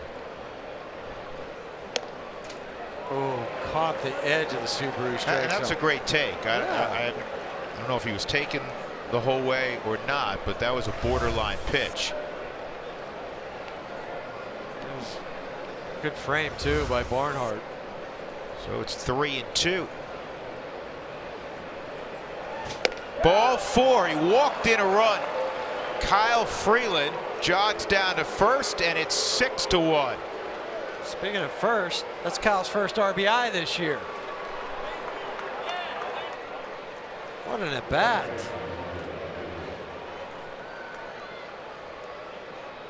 That'll bring out Danny Darwin, the pitching coach.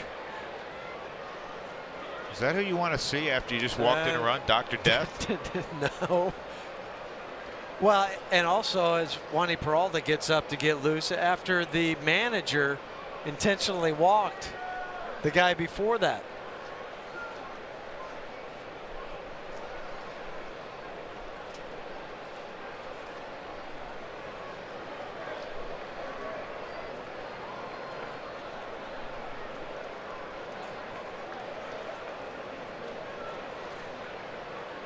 Eighth man to hit here in a productive sixth inning. It'll be DJ LeMahieu. Single. Struck out looking in the second, hit a ball to the wall in center field in the fifth.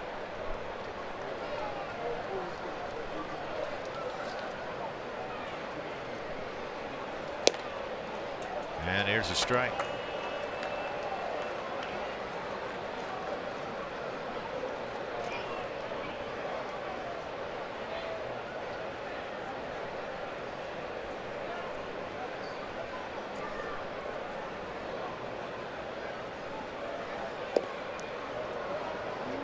Barnard had to scramble to get to that.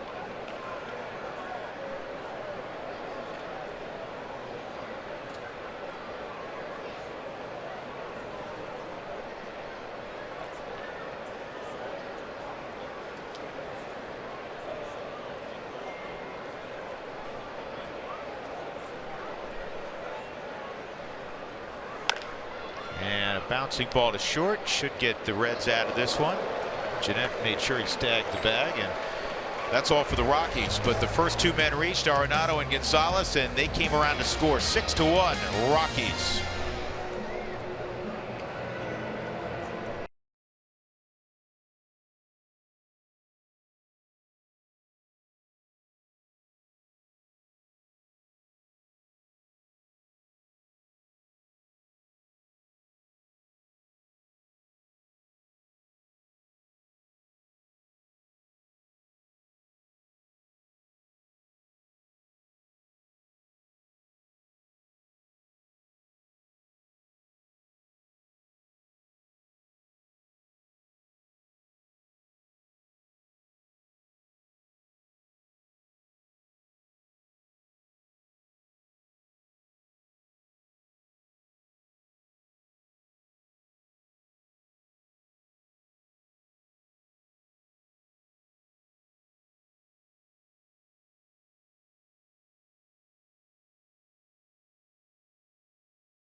Chris Ionetta's got a two-run home run today. Kyle Freeland is rolling along. Did give up a solo home run last inning to Scott Schebler, the only blemish on his workday.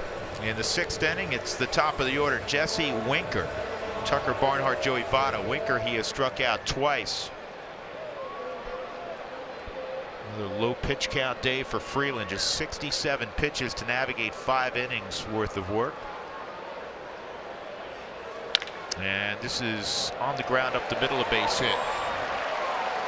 I think that you're talking about the low pitch count. I think that's been the big difference for Kyle from, say, March/April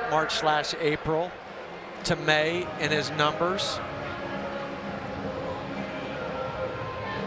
And the Major League average right now is about 16.8, 16.9 pitches per inning is what the Major League average is.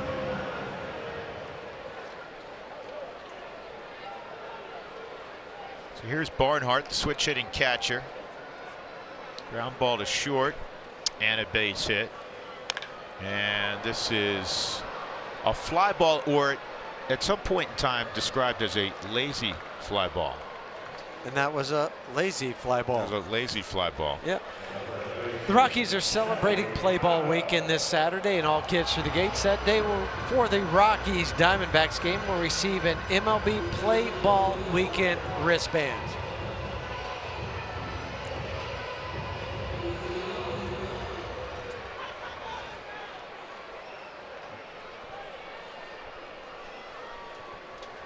So here's Votto. Twice he's hit it on the ground to the right side.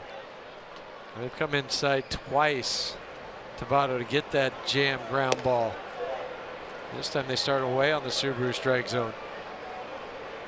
I was talking to Nolan today about Votto, and he said he may be the best hitter of this generation, just pure hitter. Couldn't argue with that. Well, he is very much near the top of the conversation. He has an on-base percentage in his career of .428. That's 12th best all time. You know, he just doesn't swing at pitches out of the zone too often. He's got a well-defined strike zone. Well, I got one for you with Votto. Votto is one of 6 players in the history of the game. Well received, called the ball, so it's 3-1. One of 6 players in the history of the game to have maintained at least a .310 average, a .410 or .420 on base percentage, and a .530 plus slugging percentage. The other 5: Ted Williams, Babe Ruth, Lou Gehrig, Rogers Hornsby, and Jimmy Fox. That's a who's who of the all-timers. Yeah. Like if there was a Hall of Fame for the Hall of Famers, those 5 would be in there. 3-2, and an opposite field base hit. That's a good pitch. Yeah.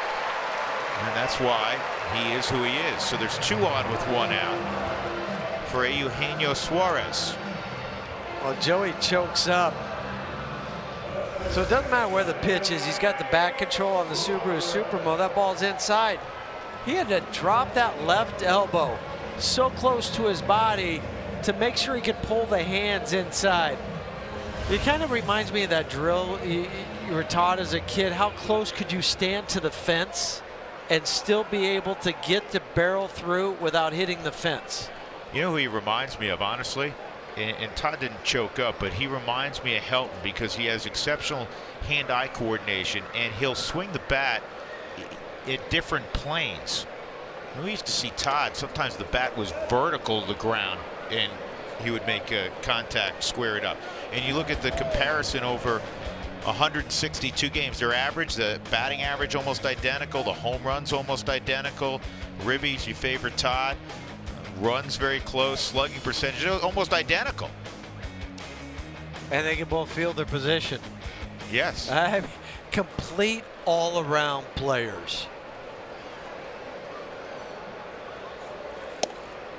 That just missed off the plate. 1-1 on Suarez. And that 3-ball count to Joey Votto, that's just the 3rd time tonight Kyle's gone to 3 balls. Here's where Kyle's been exceptional. The league's hit just 167 against Kyle with runners in scoring position. Outside. Well, there's a guy. Suarez is second in the league right now in ribbies to Javi Baez of the Cubs. And missing 15, 17 games to start the season. And that's something he missed exactly 16 games in April.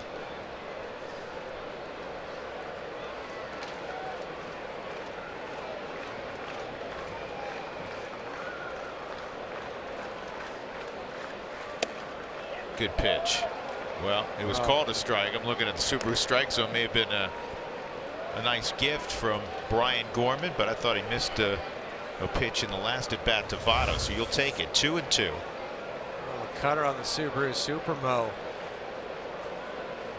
See Suarez's reaction. Just flips the count. 3-1 to a 2-2. And he got him. Big strikeout. And I'll tell you what, because that 2-1 pitch was called a strike, I think it forced Suarez's hand there, don't you? Agree, because you now figure, well, if he's gone out there, he called it a strike, he goes out there again, he's going to call it a strike, so I might as well take a pass at it. That's a big strikeout. Not out of the woods yet. You have the player of the month in May and Scooter Gennett up there. Pop out and a strikeout. And Chris is going to make sure. Well, I think, you know, a couple things here. Oh, wait a second. I'm just kind of looking at Kyle kind of messing with his finger. Hopefully there's not a blister issue going, because Bud just threw his hands up too and was asking, you okay? You know, what do we got going on?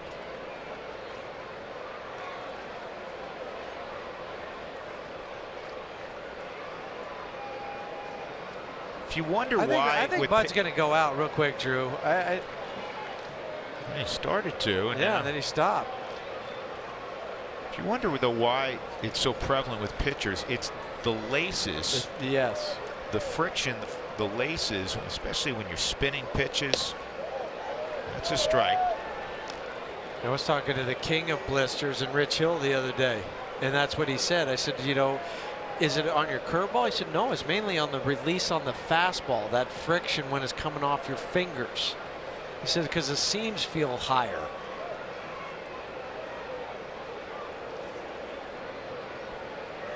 Two on, 2 outs. 0-1 on Scooter Gennett.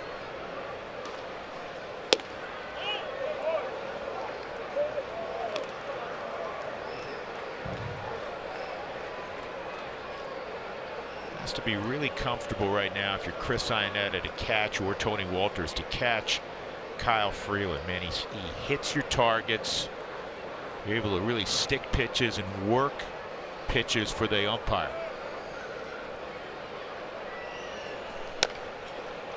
This is slowly hit, and it is a foul ball. You know, Nolan's got that great mind, and you know, in certain situations you let that go foul, but knowing that he has a force, he's trying to steal that in fair territory. And I'm just wondering how, and I know it's the third base umpire's call because the ball is past the bag, but he's got to be blocked in his view by Nolan going over right here. How can he tell exactly where it is unless he looks through his feet? That, you know, from that angle, yeah, that's pretty clear. Yeah, that one is, but I was just wondering how he could see around him. Yeah, I'm with you though. Initially, when you're watching it live, Yeah. you're thinking, that looked like it may have been over the corner of the bag, but that's a good call by Chad Whitson. 1-2. See if he can get him to chase that slider away. He struck him out his last time up on the corner with that. Oh, he went after him with heat. Iannetta pumps his fist. What a job by Freeland. Little bit of traffic. Suarez and Gennett, 2 of the RBI leaders in the National League, and he strikes them both out. Boy, is Kyle Freeland ever pitching well.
Oscar Cooney lets us look back.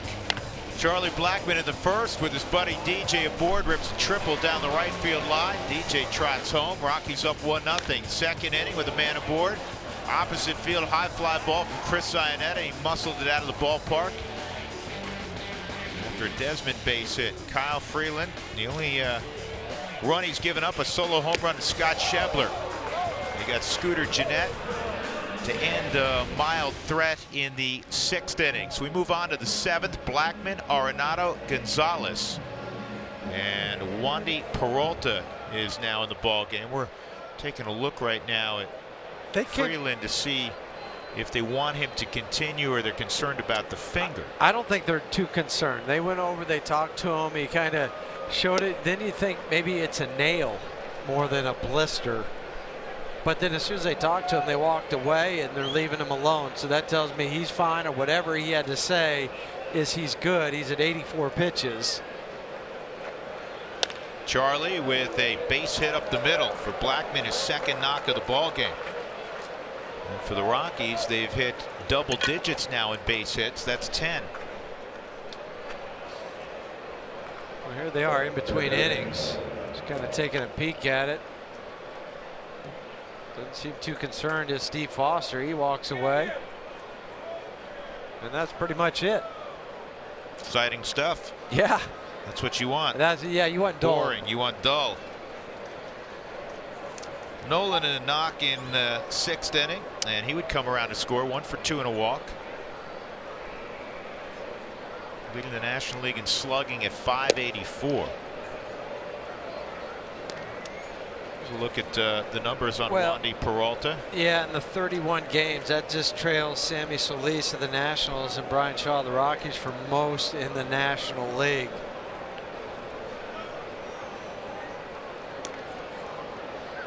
Last pitch on Sunday at San Diego, 2/3 of an inning, gave up a couple hits, an earned run, had a walk in that game.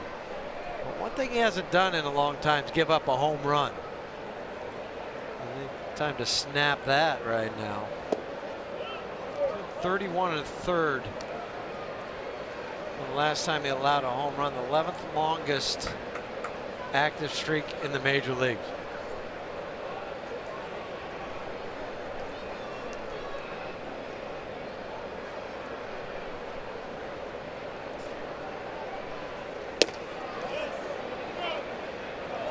He held up 3-0.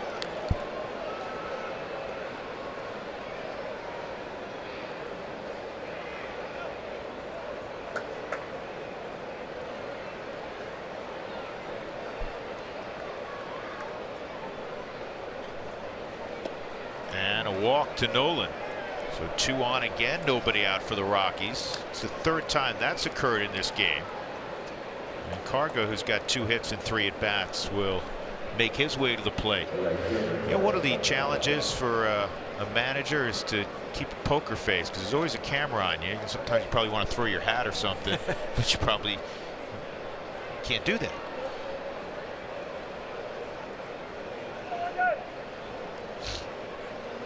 No, you can't.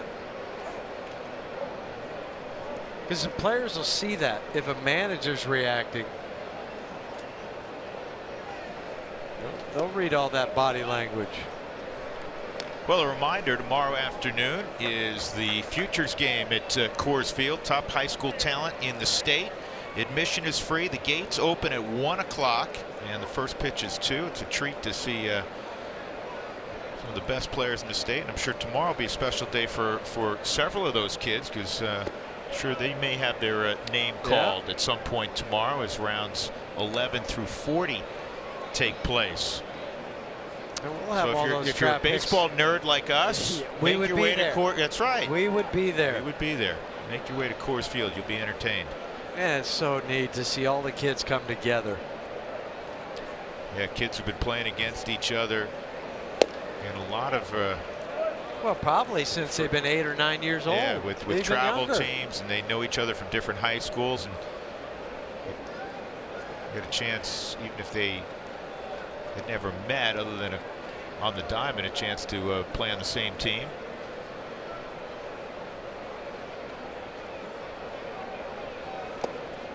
3-1.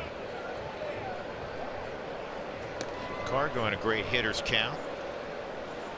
I know tomorrow night during the broadcast we'll have a list of all the Colorado kids that have been drafted. There's a couple other ones that went. Some college kids that went today that have ties obviously to Colorado. 3-1. This is fouled off and out of play.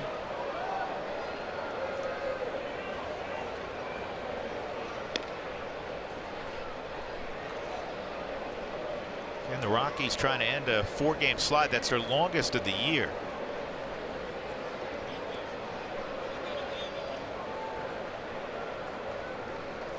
Took 2 of 3 from Cincinnati in Denver less than 2 weeks ago.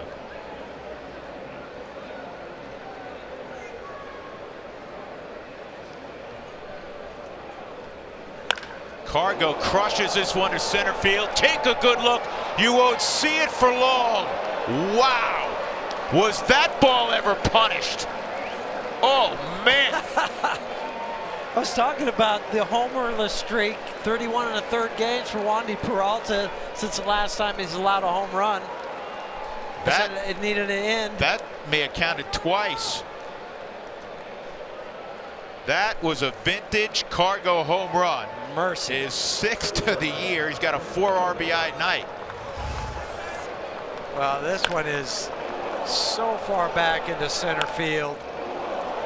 Classic bat drop. And then it goes almost out to the boat out in center field.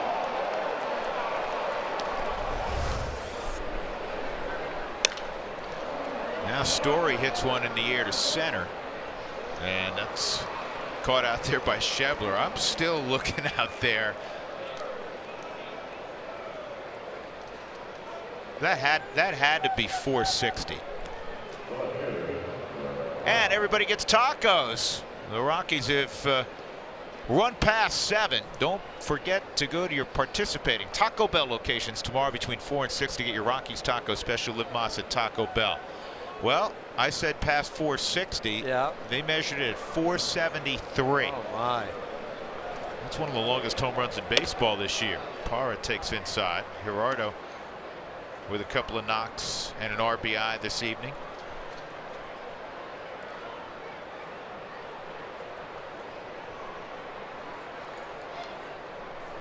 (9-1) Rockies. That has a nice ring to it.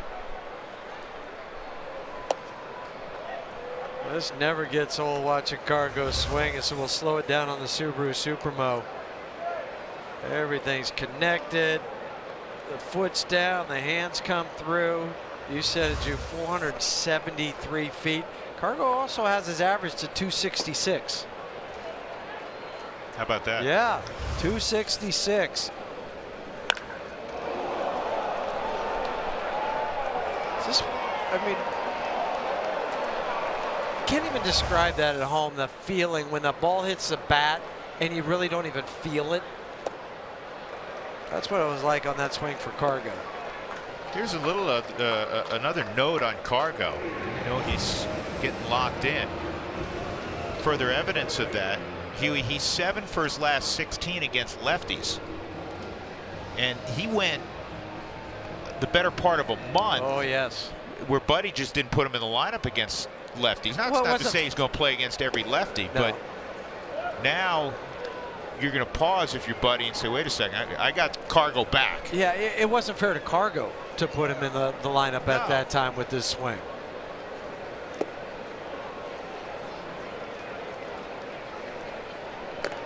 Two strikes on Desmond. Sharp single in the second. Couple ground outs since. That's now 9 home runs and 28 career games in Cincinnati for Cargo.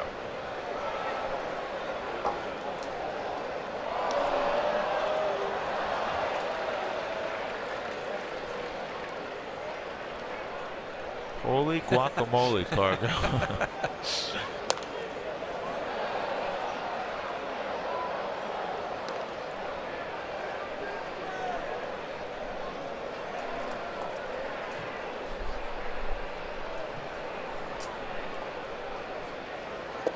There's a handful of guys in baseball that when they hit them, you would not be shocked if like the ball disintegrated, like, or if the stitching came off the baseball. No. Aaron Judge, Giancarlo Stanton. Yeah. And Carlos Gonzalez. Desmond out 5-3. Rockies get 3 in the inning. The Earl Weaver way. The 3-run home run. Boy, is that a gorgeous swing. 9-1 Rockies.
Yeah, one of the most popular Rockies ever. That'll be fun as we celebrate Eric Young next Tuesday. And congrats again to Brian Fuentes, number 17 on our list. Adam Duvall with a 1-1 count. Pitch number 87 from Kyle Freeland just misses. 2 balls and a strike. And one final note on Tito, Brian Fuentes, as far as the number of saves, 204 for his career. That's 7th all-time for a left-handed pitcher. Think about that. That's why I wanted to get that in. This is in the air to deep center field. Blackman hoping for a play, and we'll have one. I wasn't so sure off the bat. That was clicked pretty good by Duvall. But it's just a long out. Yeah, but that was classic outfield play where you're running to a spot. Charlie takes off running. He puts his head down, gives a quick glance and another glance at the wall. And you know what? You can go to a playground, you can go to a park, you can go to a high school yard. Anytime you see a guy put his fist in his glove, you know he has it. Yes. You notice that? Yeah. The one pop of the glove. That's a great observation. It's the universal sign. I got it. Don't worry, I'm camped underneath it. Right? I hadn't thought about that, but it's true. Schebler with a hit. He's 2 for 3 tonight. You got to go back to the pop of the glove for Charlie. All right, there it is. Right there at the pop of the glove. I got it. Don't worry, guys. Yeah, you don't do that when you know it's going to sail over the fence. No, or Or you're you gonna, realize I can't get to this I one. can't get to it, or I'm going to have to jump for it. Jose Peraza. Fly ball to left field and a ground ball to second. This is the other thing that Freeland keeps doing on a start-by-start basis the last month plus. He's working deep into the night by modern standards. Well, it goes back to the April 24th game at San Diego. That's when it started. 7 innings. Start after that 7. The start after that 7. 6 1/3, 6 2/3, 6 1/3. Even his last start, 5 1/3, wasn't horrible. It just snapped the quality streak start that he had. This is back up the middle, a base hit. So Peraza follows up the Schebler knock with one of his own. The last 7 starts for Kyle. You know, I like the walk total down. Opponent's batting average at 218. There's so many good things to look at. And probably the one figure you can't really quantify is every time he goes out, he gives his club a chance to win. Absolutely. Yeah, I mean, you can't put that on a stat. Can get a little visit. Steve Foster with Freeland checking on him. 93 pitches. Alex Blandino is going to be the pinch hitter in the pitcher spot.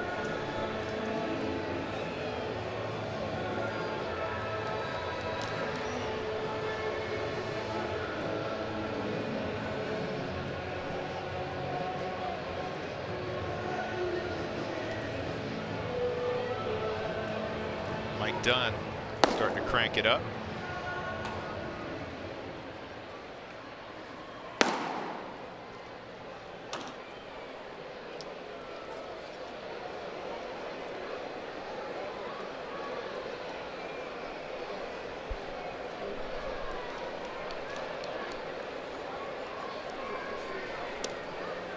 And Freeland with an opening slider that is called a strike. 0-1 on Blandino. Done a nice job off the bench for Jim Riggleman.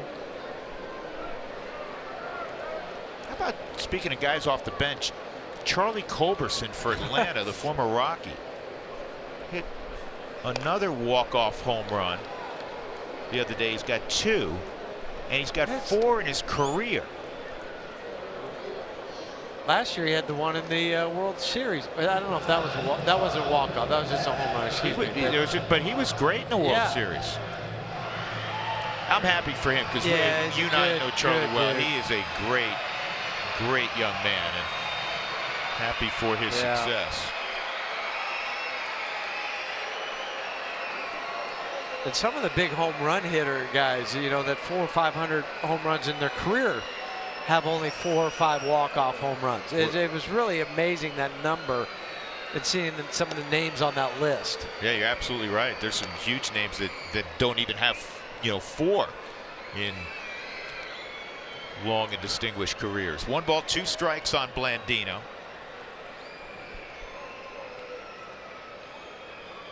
One out, 2 on. Roll it up, boys.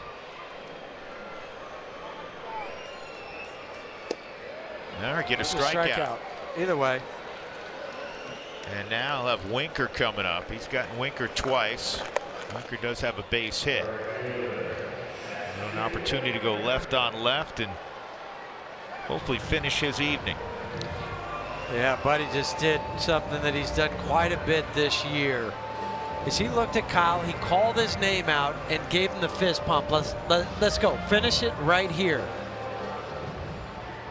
7 strikeouts also for Kyle tonight.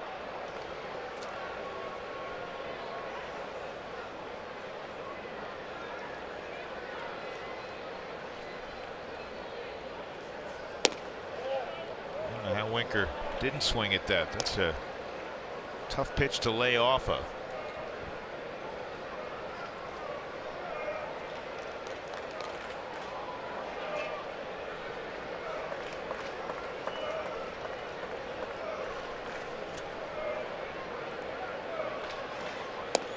2-0.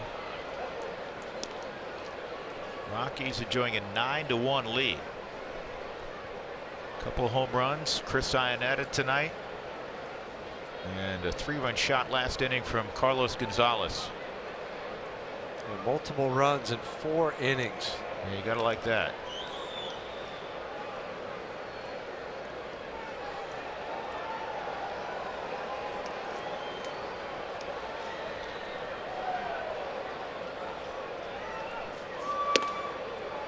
Three, you know.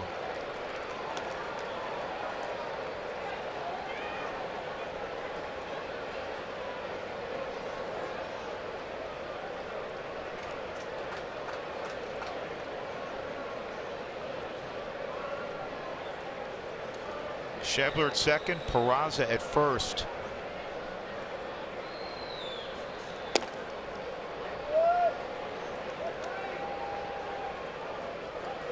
Chris looked good behind the plate. It doesn't look like any ill effects from Sunday having a lead with that foul tip he took on the quad. You haven't seen Kyle shake him off at all tonight either. They've been on the same page.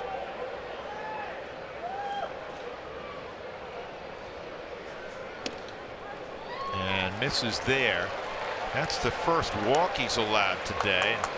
And some balls barreled this inning. We'll see with Barnhart coming up how Buddy wants to handle it.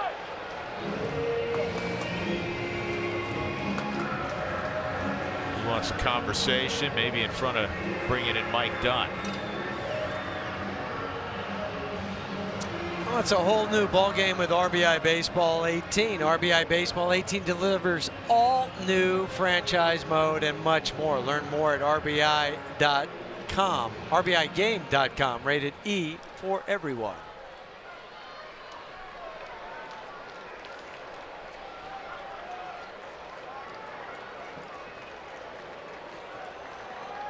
Yeah, Buddy's going to hang in there with Barnhart at the plate. He trusts Kyle Freeland. I think it's a teaching moment too. You got a 9-1 lead. Okay, finish it off. Execute some pitches. Buddy's got a lot of old school in him, and he is not a slave to the pitch count.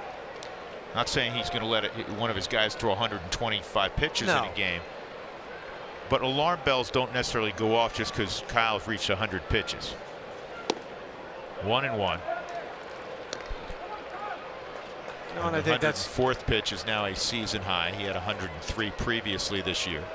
But sometimes there's some ceilings that you got to go through. Absolutely, absolutely, and I think that's what Buddy's saying right now. Yeah, you got to crash that ceiling so you say, okay, I can do it. That just misses. 2-1.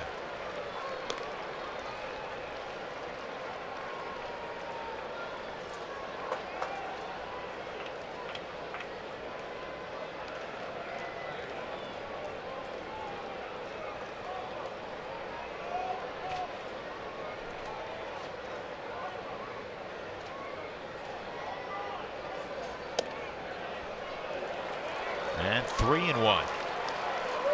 You got Votto on deck. Well, I think this is going to be his last guy if he does walk him or give up a hit.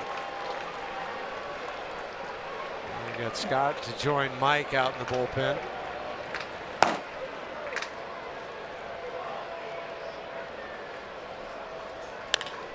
Ground ball through the left side, a base hit, and that's going to get 2 runs home.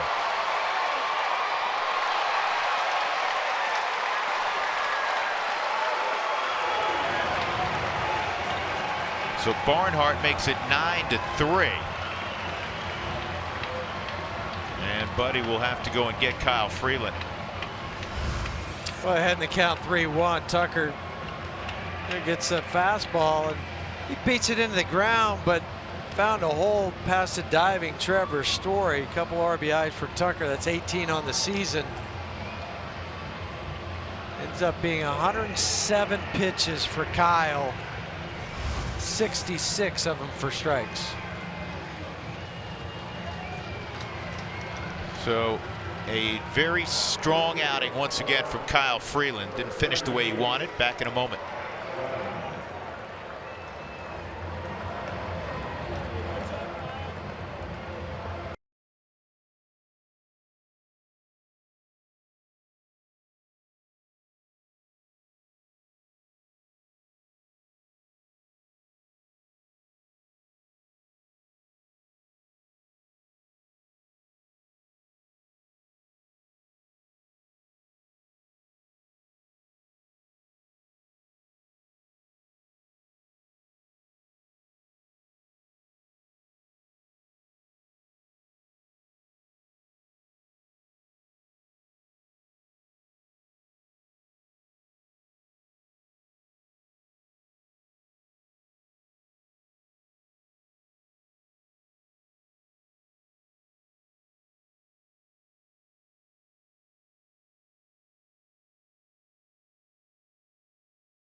Kyle Freeland, 6 2/3. He is responsible for the runners on base, but very strong till it looks like he ran out a little gas here in the 7th inning. But another outstanding outing for Freeland, who's been the steadiest of the Rockies starters. Joey Votto against Mike Dunn. It's always been advantage Mike Dunn. Joey's just 1 for 13 against Dunn.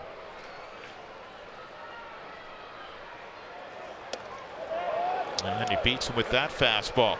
And the other number for Mike against the other team when he's come in, he's had 8 inherited runners and none of them have scored.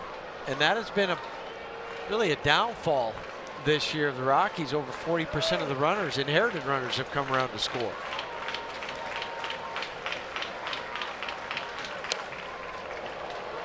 You don't see Votto check swing frequently, and it's quickly 0-2. Yeah, I think for most of the guys in the pen, they'd probably rather not look at the numbers right now and maybe put a line in the sand and say, hey, what am I going to do here on out? Here on out.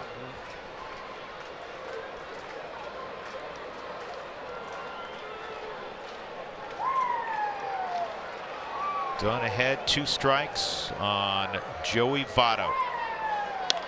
And that is fair, base hit. Throw toward the plate is in time. Out at the plate. Gerardo Parra guns down Jesse Winker, and you're wondering, where is he going? Down by so many runs. They tried to run on Cargo earlier. That didn't work out. They just tried to run on Parra. That didn't work out. 9-3 Colorado.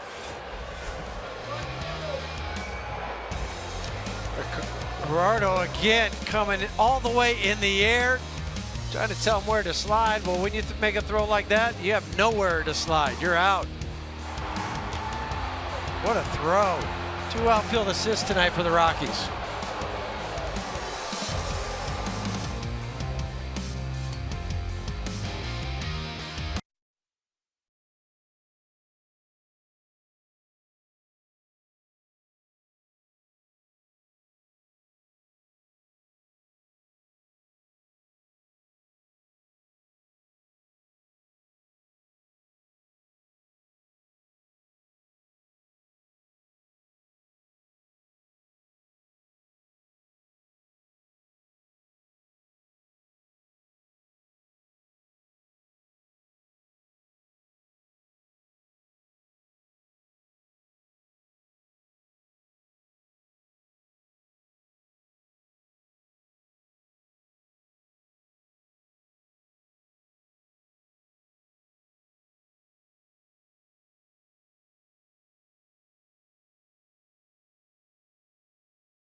and they are still reviewing that play at the plate. I think he goes back to, it's called out on the field. He's out. So Parra to Iannetta to gun down Jesse Winker.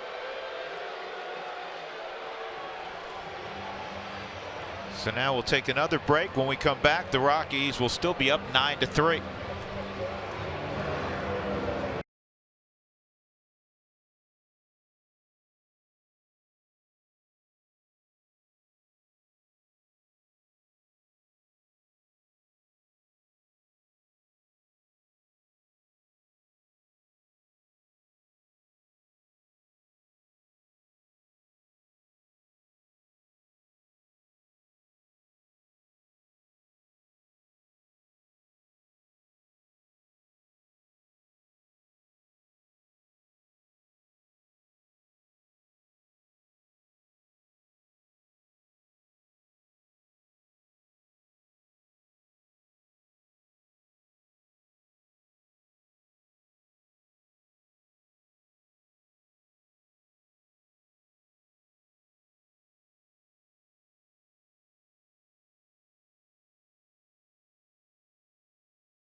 Lines, low fares, no hidden fees. That's transparency. And by Wells Fargo customers get your 2-for-1 Rockies Club level tickets by visiting wellsfargo.com/Rockies. Drew Goodman, Jeff Houston, and Jenny Cavnar. The Rockies up 9-3 as they bat in the top of the 8th inning. Chris Iannetta will lead it off, and Mike Tauchman is on deck. You missed it earlier. Mike Tauchman called back to the big leagues today. Daniel Castro was sent out. Dylan Floro takes over in the 8th inning.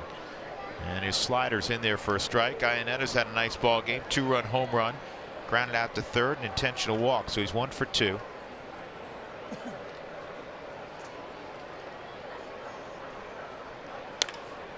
And a ground ball to Votto.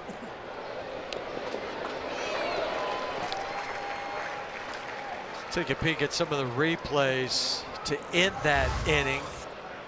Gerardo got the ball. Winker was just touching third base. I mean, there's really no argument from Winker like, hey, check this out, because I think Chris got him on his foot. Now, I know it just barely grazed it for Gerardo. Another put out. As I mentioned, 2 putouts tonight by the outfielders. 1 by Gerardo, 1 by Cargo. Last time they had 2 outfield assists in a game, you go back to August 11th of last year. So Mike Tauchman, who was tearing it up in the PCL, he was the Pacific Coast League Player of the Month in May. Back to the big leagues. In his first stint this year, made the club out of spring training. He had only 1 hit. It was an infield hit, too. It was just in the hole between the shortstop and the third baseman that he beat out. He's the Rockies spring training MVP, won the Abby Greer Award. 2-0 on Mike. And he deserved to make the team after spring training. He just didn't hit, though, that first 3 weeks of the season.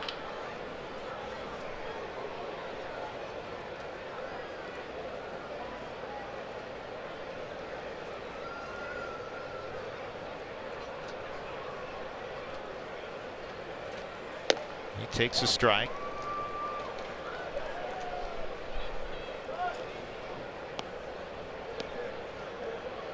Buddy was asked this afternoon about the biggest difference between AAA and the big leagues for a position player. Ball 4. And his observation was similar to what Mike Tauchman had said in the clubhouse, what Ryan McMahon said in the clubhouse, that at the big league level, Jeff, and you remember this, that the pitchers have a greater ability to exploit your weakness. And every hitter's got a weakness. Some have more than others, obviously. And they'll exploit it much quicker and much more regularly at this level than at AAA, and certainly below AAA. For sure, and that's why sometimes too you'll see or you'll hear people clamoring, call up this guy from AA or call him up from AAA. Look at these numbers that he's putting up. Well, you know what? It's a process to get here. So you're going to call him up and put him in a position to fail? Well, you can't just look at raw numbers, and that's where talent evaluation comes in, and you have to, and it's not saying that the talent evaluators are always right. No. Clearly, it's not an exact science, but the trained eye. Trained eye, that's a good word. And not just the trained eye for the mechanics. This is a big bouncer to short. It's going to turn into a double play. But also understanding the makeup and the mental development. So you can't just say, oh, he's definitely ready because he's hitting, 3-something with some nice offensive numbers. It doesn't always necessarily correlate. So Mike Tauchman's back up. Rockies lead 9-3.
Airlines, low fares, no hidden fees. That's transparency. It is bark in the park night here in Cincinnati. They haven't had a lot to bark about, unless they are closet Rockies fans. I think they are. Could be. Those two are twins. Spilly would say their two St. Bernards look really nice together. Right. Getting along famously. He's not even here to defend himself. That's okay. Spilly's the dog whisperer. Eugenio Suarez against Jake McGee. McGee handling the 8th inning, and his fastball's down low. Jake feels like his mechanics were more aligned, I should say. Yeah. We had a conversation with him in the dugout earlier this afternoon. Hit 97, Huey, in his last outing. That just missed 2-0. And that's what he was saying. Because of that, he just felt like everything was right mechanically, so the ball was coming out free and easy. Still has to wrap that shin in a band-aid, or wrap, I should say. Pretty nasty bruise on his shin from when he was hit. He was in the San Francisco series at Coors Field.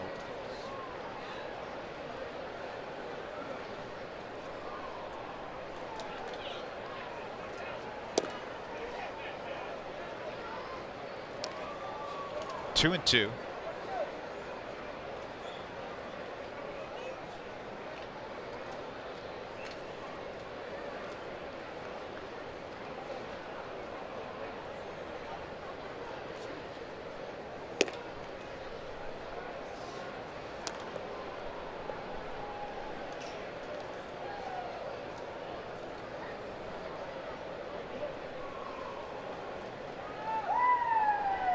Suarez hitting .385 against lefties. That's fourth best in the National League. Nolan's second at .408. That's a fair ball. Nolan's got a long throw, not going to be able to get him. By the time Nolan had completed that throw, his derriere was leaning against the stands. He almost got somebody's nachos on his backside. You know, right over the bag, right down the line. He also had to avoid the umpire, Chad Whitson. Get out of the way. But he was so far in foul territory when he lets this ball go that he's not going to get anybody unless they felt coming out of the batter's box. Or your old teammate Benji Molina. Anytime we want to talk about lack of speed, we roll out Benji's name. Yeah. Sorry, Benji. Scooter Jeanette takes a strike.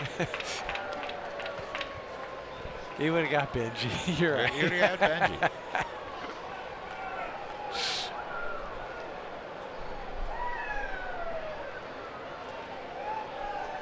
Is Benji working in the game? No, he was a coach, I believe, with the Rangers.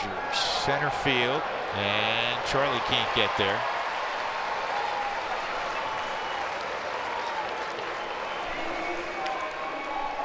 All kids through the gates for the Rockies Diamondbacks game on Sunday will receive a junior fire marshal fire helmet courtesy of the Hartford.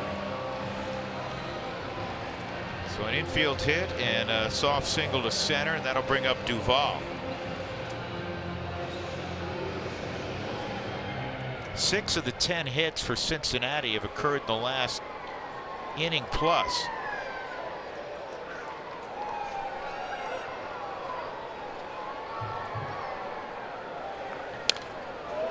What you want from the bullpen naturally, especially given what occurred over the weekend with the Dodgers, is an uneventful night. Yes.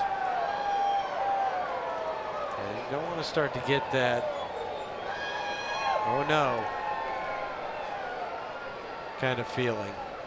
There's going to be blips on the radar screen for every team. Yeah. And that's what you hope the last homestand was. There's too much talent down there. I just think, though, within your division, that's where it really hurts. And the Dodgers. And the Dodgers more than anything.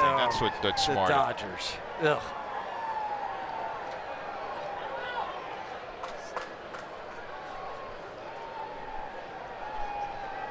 One and one on Duvall. Base hit back in the second. A couple of fly balls to center field since, one to the wall. What you need from Duvall is something that the Reds have done on a pretty regular clip this year offensively, is ground into double plays. They have 55 times they've done it, most in the National League.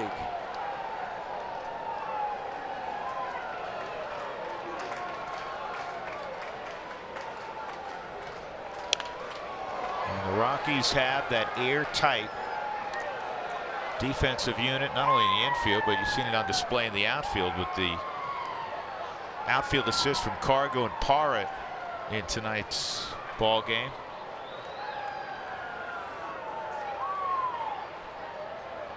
Fielding percentage tied for first in the National League, first in baseball actually, with Arizona.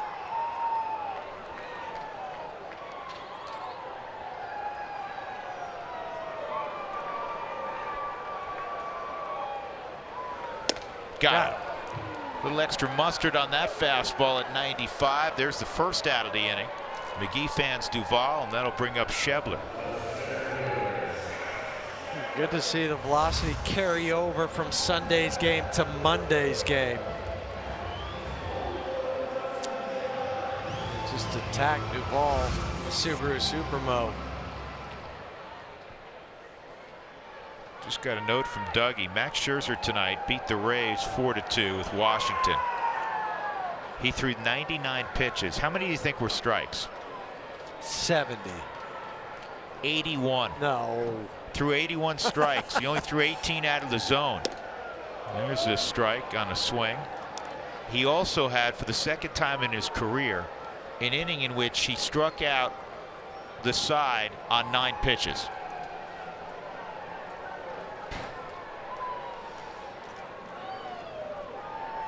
An immaculate inning. He did it twice tonight? No, he did it. Oh, okay. Yeah. He's done it twice now in his career. Oh, yeah. Okay. Jake threw up that slider / curveball, whichever way you want to describe it. And he's ahead of Schebler 0-2.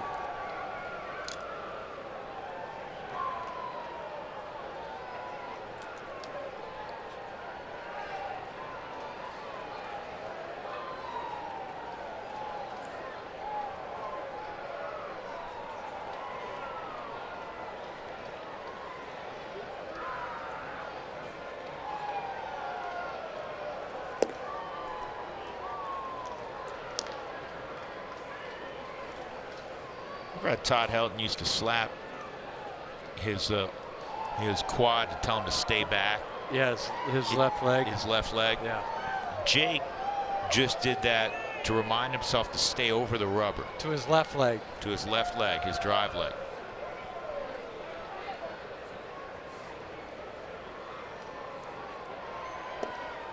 He went back to that breaking ball.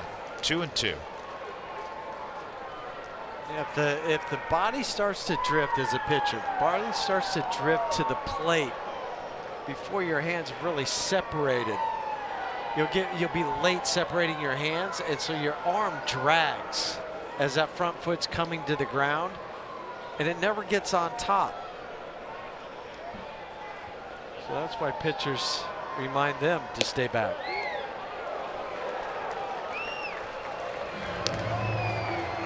3-2 now on Schebler.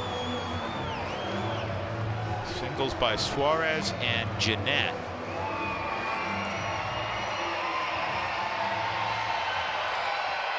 Kyle Freeland, 6 2/3, 3 runs, 9 hits, a walk, 7 strikeouts.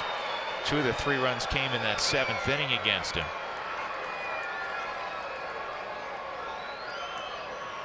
And a strikeout of Schebler on another 95-mile-an-hour fastball. 2 down in the 8th.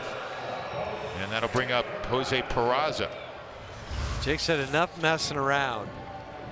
I'm going to go ahead and I'm going to challenge you. If you hit it, you hit it, but I don't think you can. And Schebler couldn't.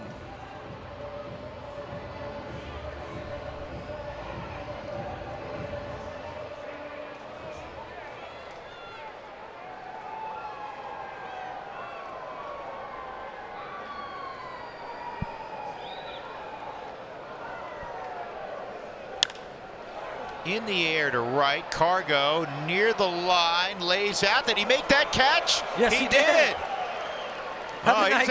He's having a heck of a night on both sides of the ball. Don't test his arm, don't test his glove, and don't make a mistake to him on the mound. He'll hit one 470 or so. That's a wonderful play. We'll go to the 9th, 9-3, Colorado.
Cargo's catch worthy of another look, man. Here's a different angle on this. Yeah, because he had to run a long way. He knew that that wall was closing in. A little backhand comes up. I don't know, that's a sexy catch too, Corey. You talk about the sexy swing, that's a sexy catch. That's a sexy catch. And here's something else as Charlie steps in against hard-throwing Amir Garrett. 9th inning. And Charlie's had himself a nice ball game also. Triple a drive and a run, a single and a run scored. So a couple more runs for Charlie. But last year when he struggled, and people who didn't see him all the time, even this year in April when he was struggling, people would ask, you know, what's the swing look like? What's the body look like? How are the legs? How's he moving around? And we would answer the same way. So I think he's running better than he has in about 4 or 5 years. The body's great. He's in phenomenal condition.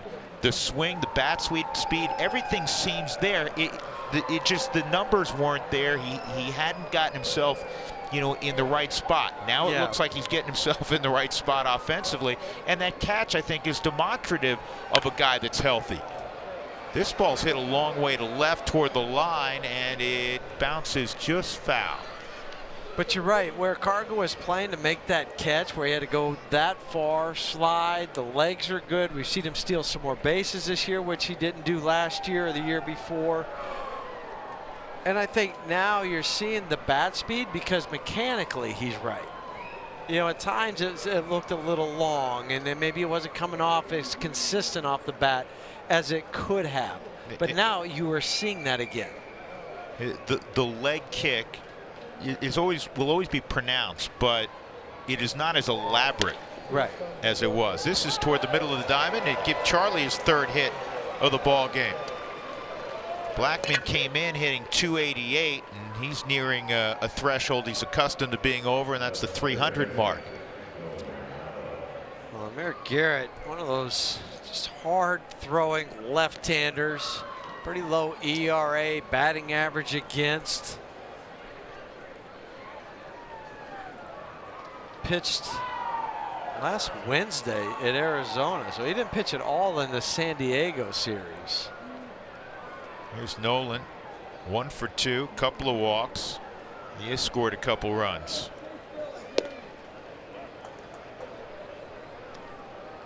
Amir Garrett, people know the story, played basketball at St. John's.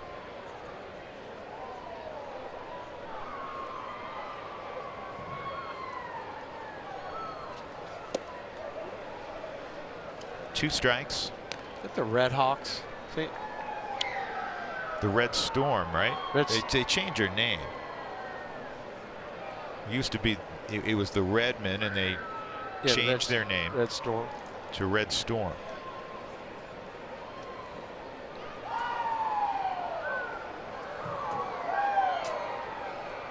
Oh, 2.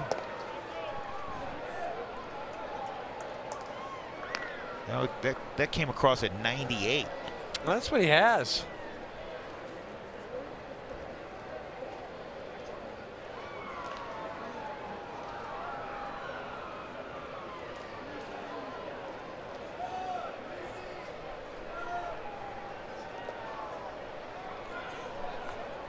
That's a tough pitch to keep in the neighborhood. Good job by the Gold Glover Tucker Barnhart.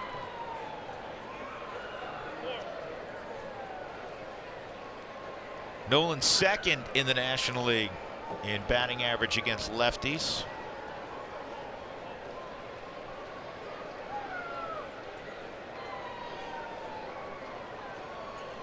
He's got the Biggio thing working on the top of the helmet. So much pine tar up there.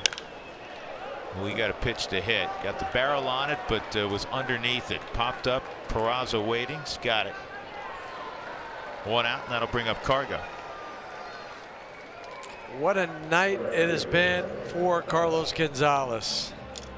3 for 4, but the home run in the 7th is what everybody is talking about. 473 feet. So they just had to add him to the list, right, during the game of longest home runs at Great American Ballpark. He's now 16th longest with that 473. He's got one longer than that Give you the list in a moment of kind of where that stands. Adam Dunn, and this is by just longest home run. Adam Dunn hit one 535 feet here. Well, Adam Dunn was big enough to hit it about 1,005, 5 feet. This guy was, Adam Dunn was enormous. So the description they gave for that one is it cleared the batter's eye, bounced onto the road behind it, and came to rest on a piece of driftwood in the Ohio River. That's funny. Two strikes on Cargo, and that's a called strike 3 at 97. Todd Frazier is the 6th longest one he hit off of Chassin. That's 485. Ryan Howard, Adam Dunn again, Albert Pujols. Was that the only 500-foot home run? No, there's 2. Juan Francisco hit one off Rodrigo Lopez, 502 feet. But Cargo had the also has the 11th longest home run. It's pretty good when you're on the list a couple times and it's not even your home ballpark. You play 3 games there a year. I correct myself, 12th longest. 12th longest. Not 11th. How far was that one? 476 feet. He's got to get in the weight room.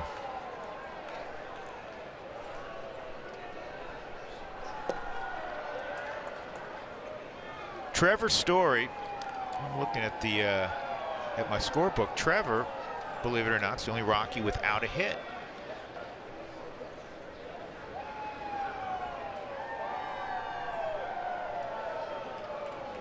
Freeland didn't get a hit, but he walked with the bases loaded to drive in a run.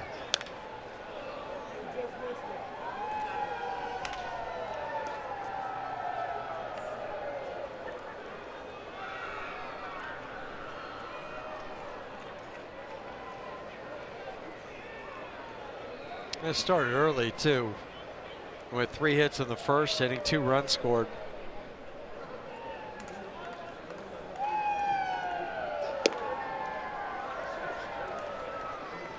Two balls, 2 strikes.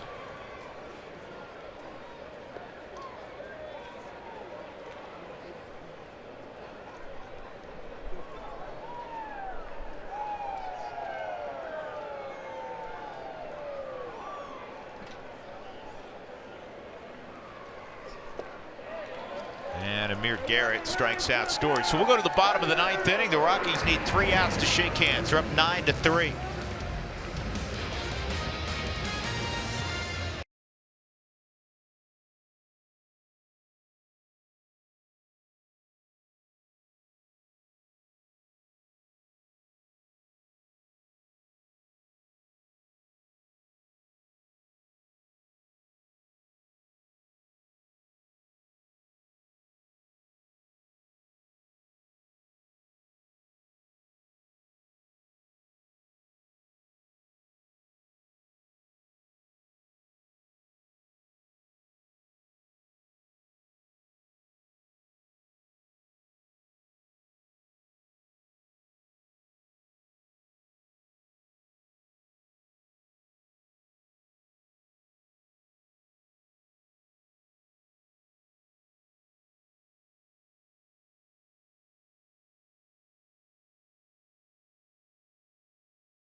We're in the bottom of the 9th inning. Here's a look at tomorrow's matchup. John Gray will have the baseball against Tyler Malley.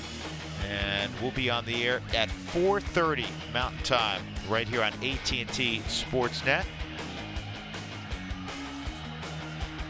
Brian Shaw, who will handle the 9th inning, looking for A quick and efficient inning. It's eluded him the last couple of times out for Brian. He's given up a couple long balls too lately. But you need Brian Wright. You need to get him going. Let's bring that bullpen back. And once Adam comes back, you know, Wade, you need Brian. We've seen Jake the last couple times out. Start to get back on track. I mean, the track record for Brian is too good to say it's going to last much longer. 9-1-2 for the Reds. The pinch hitter is Curt Casale. And that cutter is a little bit too tall. Ball one.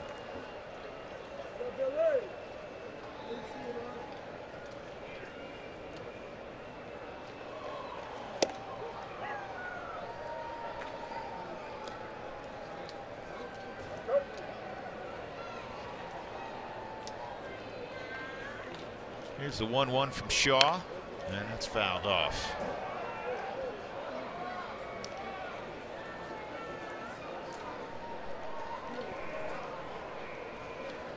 Casale just came back to the big leagues on Saturday, and he promptly homered off Eric Lauer of San Diego. It was his first Reds plate appearance, and this ball is tatered to left center field. And it's going to take one short hop and go off the wall, and Casale's into second with a double. There's something obviously going on with Brian Shaw. I don't know if it's location or a combination of location or not as great movement on that cutter. The ball is being barreled at a very high rate against Brian, which is very unlike what he has done in his career in Cleveland. Yeah, with the cutter, the slider, a lot of miss hits, balls that weren't on the barrel. You know, whether it's opening up, whether guys are seeing it so much earlier, not getting the same extension on his fastball.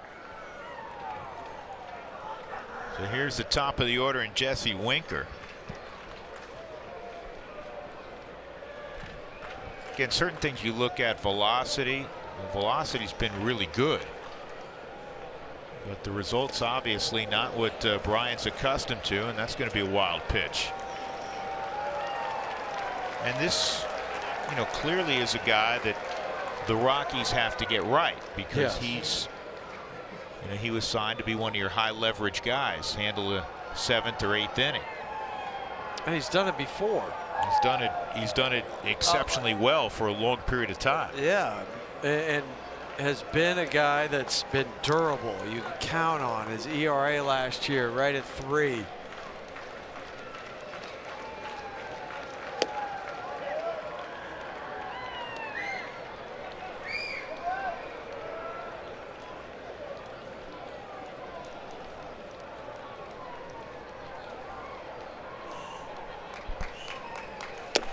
And Winker with a foul tip, 1-2. You know, his cutter averages just under 95 miles an hour. So again, the arm is good. There's no issues there.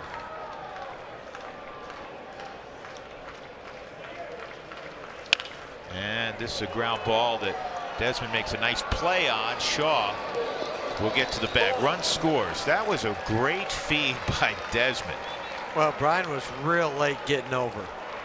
He had to lead Brian to the bag. Well, Brian didn't break right away. He got caught watching. Ball's hit, watching. Oh no, I got to get there. So Desi forces him to run an all-out clip and leads him by a good 2 steps. Oh, Brian knows this. Ball right side, it's automatic break until you are not needed. Right, and that's why he was watching the first couple steps and then said, I got to get over there. Tucker Barnhart, and that's a base hit.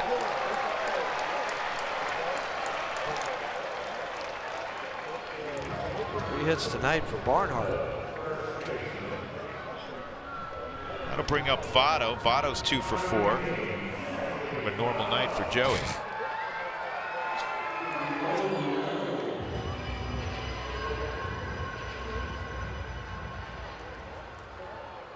What are you seeing I seen the ball too flat, is what you're seeing, and you're seeing it up too much.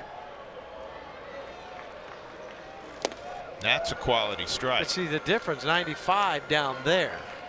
You know, if it's 95 and it's up, it's usually not going to move as much as it will down.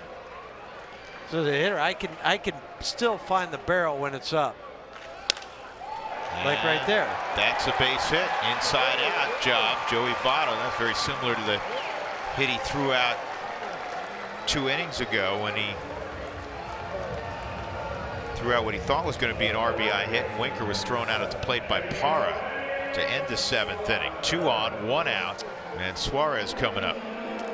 We're just talking about where the pitch is. See, when it's belt high, I can still get the barrel to it. The first pitch to Votto was down at the knees, and then that next one was up.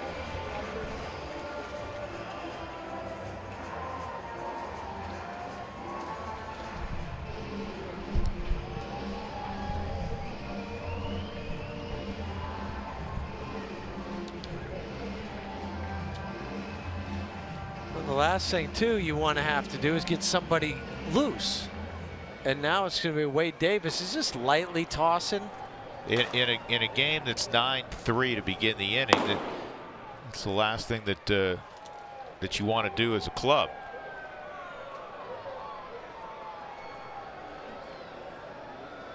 Suarez, cutter on the outside corner for a strike. Suarez has a couple of hits tonight.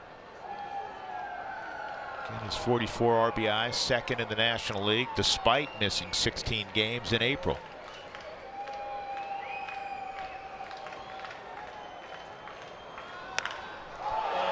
High fly ball to deep center field. This is playable though for Charlie.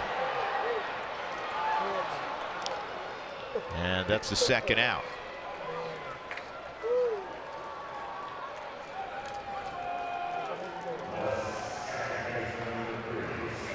That'll bring up Scooter Gennett.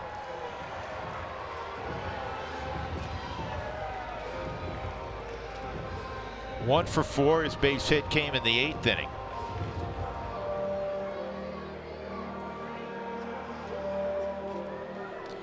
Tonight is his 200th game in a Reds uniform. He's hit .310 since being acquired from Milwaukee, with 39 home runs and 138 driven in. He slugged almost 600. And that is going to drop, and it's going to drive in a run. Votto will go first to third, 2-run 9th here against Brian Shaw. So his issues continue. 42nd RBI for Gennett.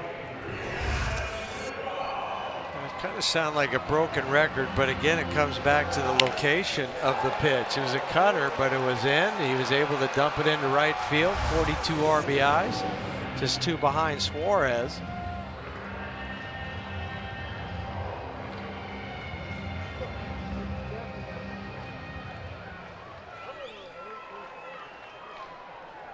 (9-5), and if Duvall were to reach, you will see Davis in this game.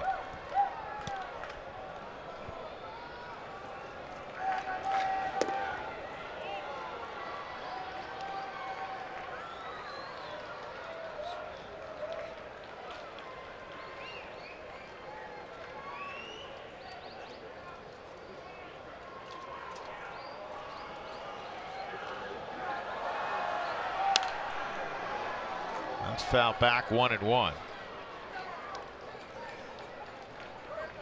Brian's been scored on 6 of his last 8 games. In 4 of those games, he's given up multiple runs.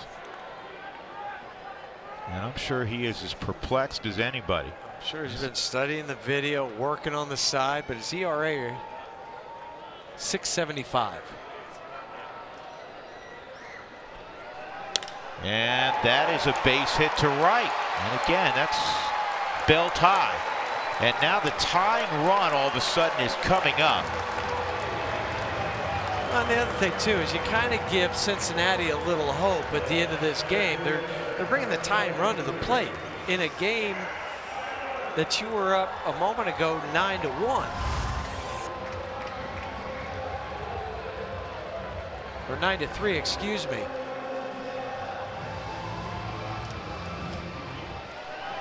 Well, yeah, I mean, you're right. At one point, it was 9-1. Yeah, 9-1, but then just most recently 9-3, and then you give them a little hope in this inning.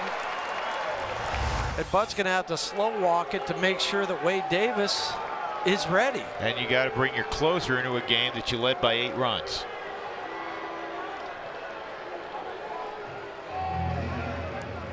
Yeah.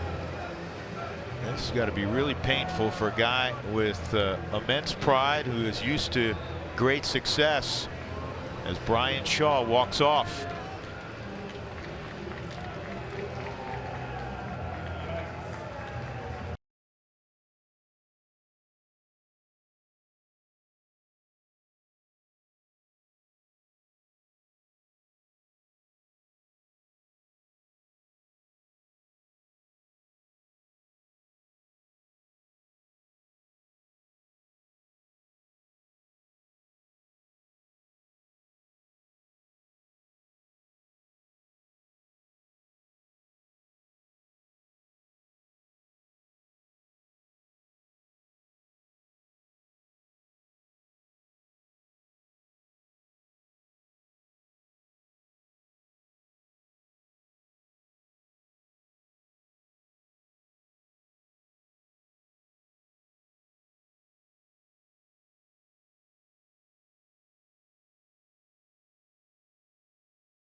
But some concern among purple-clad fans here in Cincinnati. On the Road is brought to you by Lazy Days RV.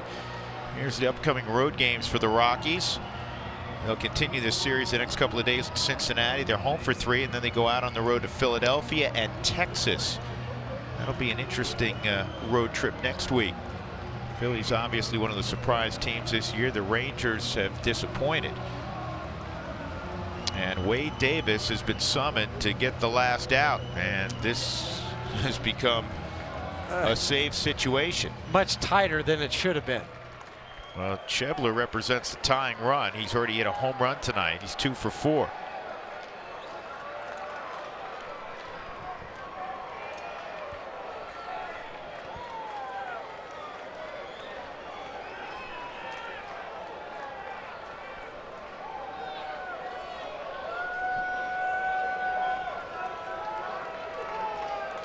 Jeanette at third. Duvall, who just singled in a run, is at first.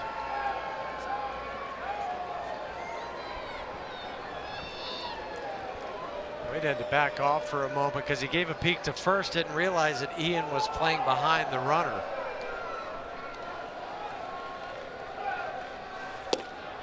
There's a strike. And here's one of those deals. We had to have this conversation, I don't know, a week or so ago when the Rockies had what looked to be a comfortable lead, and then they had to bring in Davis. And even though Davis is a pro's pro and is elite at his craft, one of the best in the game in the 9th inning, there's still a mindset. It's just human nature. As the game's unfolding, you're thinking, well, this is not going to be a night I'm going to be used. Club's up fairly late, 9-1. Another good pitch, slider down and in, and it's a 2-strike count on Schebler. That's where you hope Wade can just overcome that. You know, and he was lightly tossing as this inning kind of started to unfold. Then he's got to lock it in. Now he's ahead 0-2. Just make your pitch, finish this off, shake hands, and look ahead to tomorrow.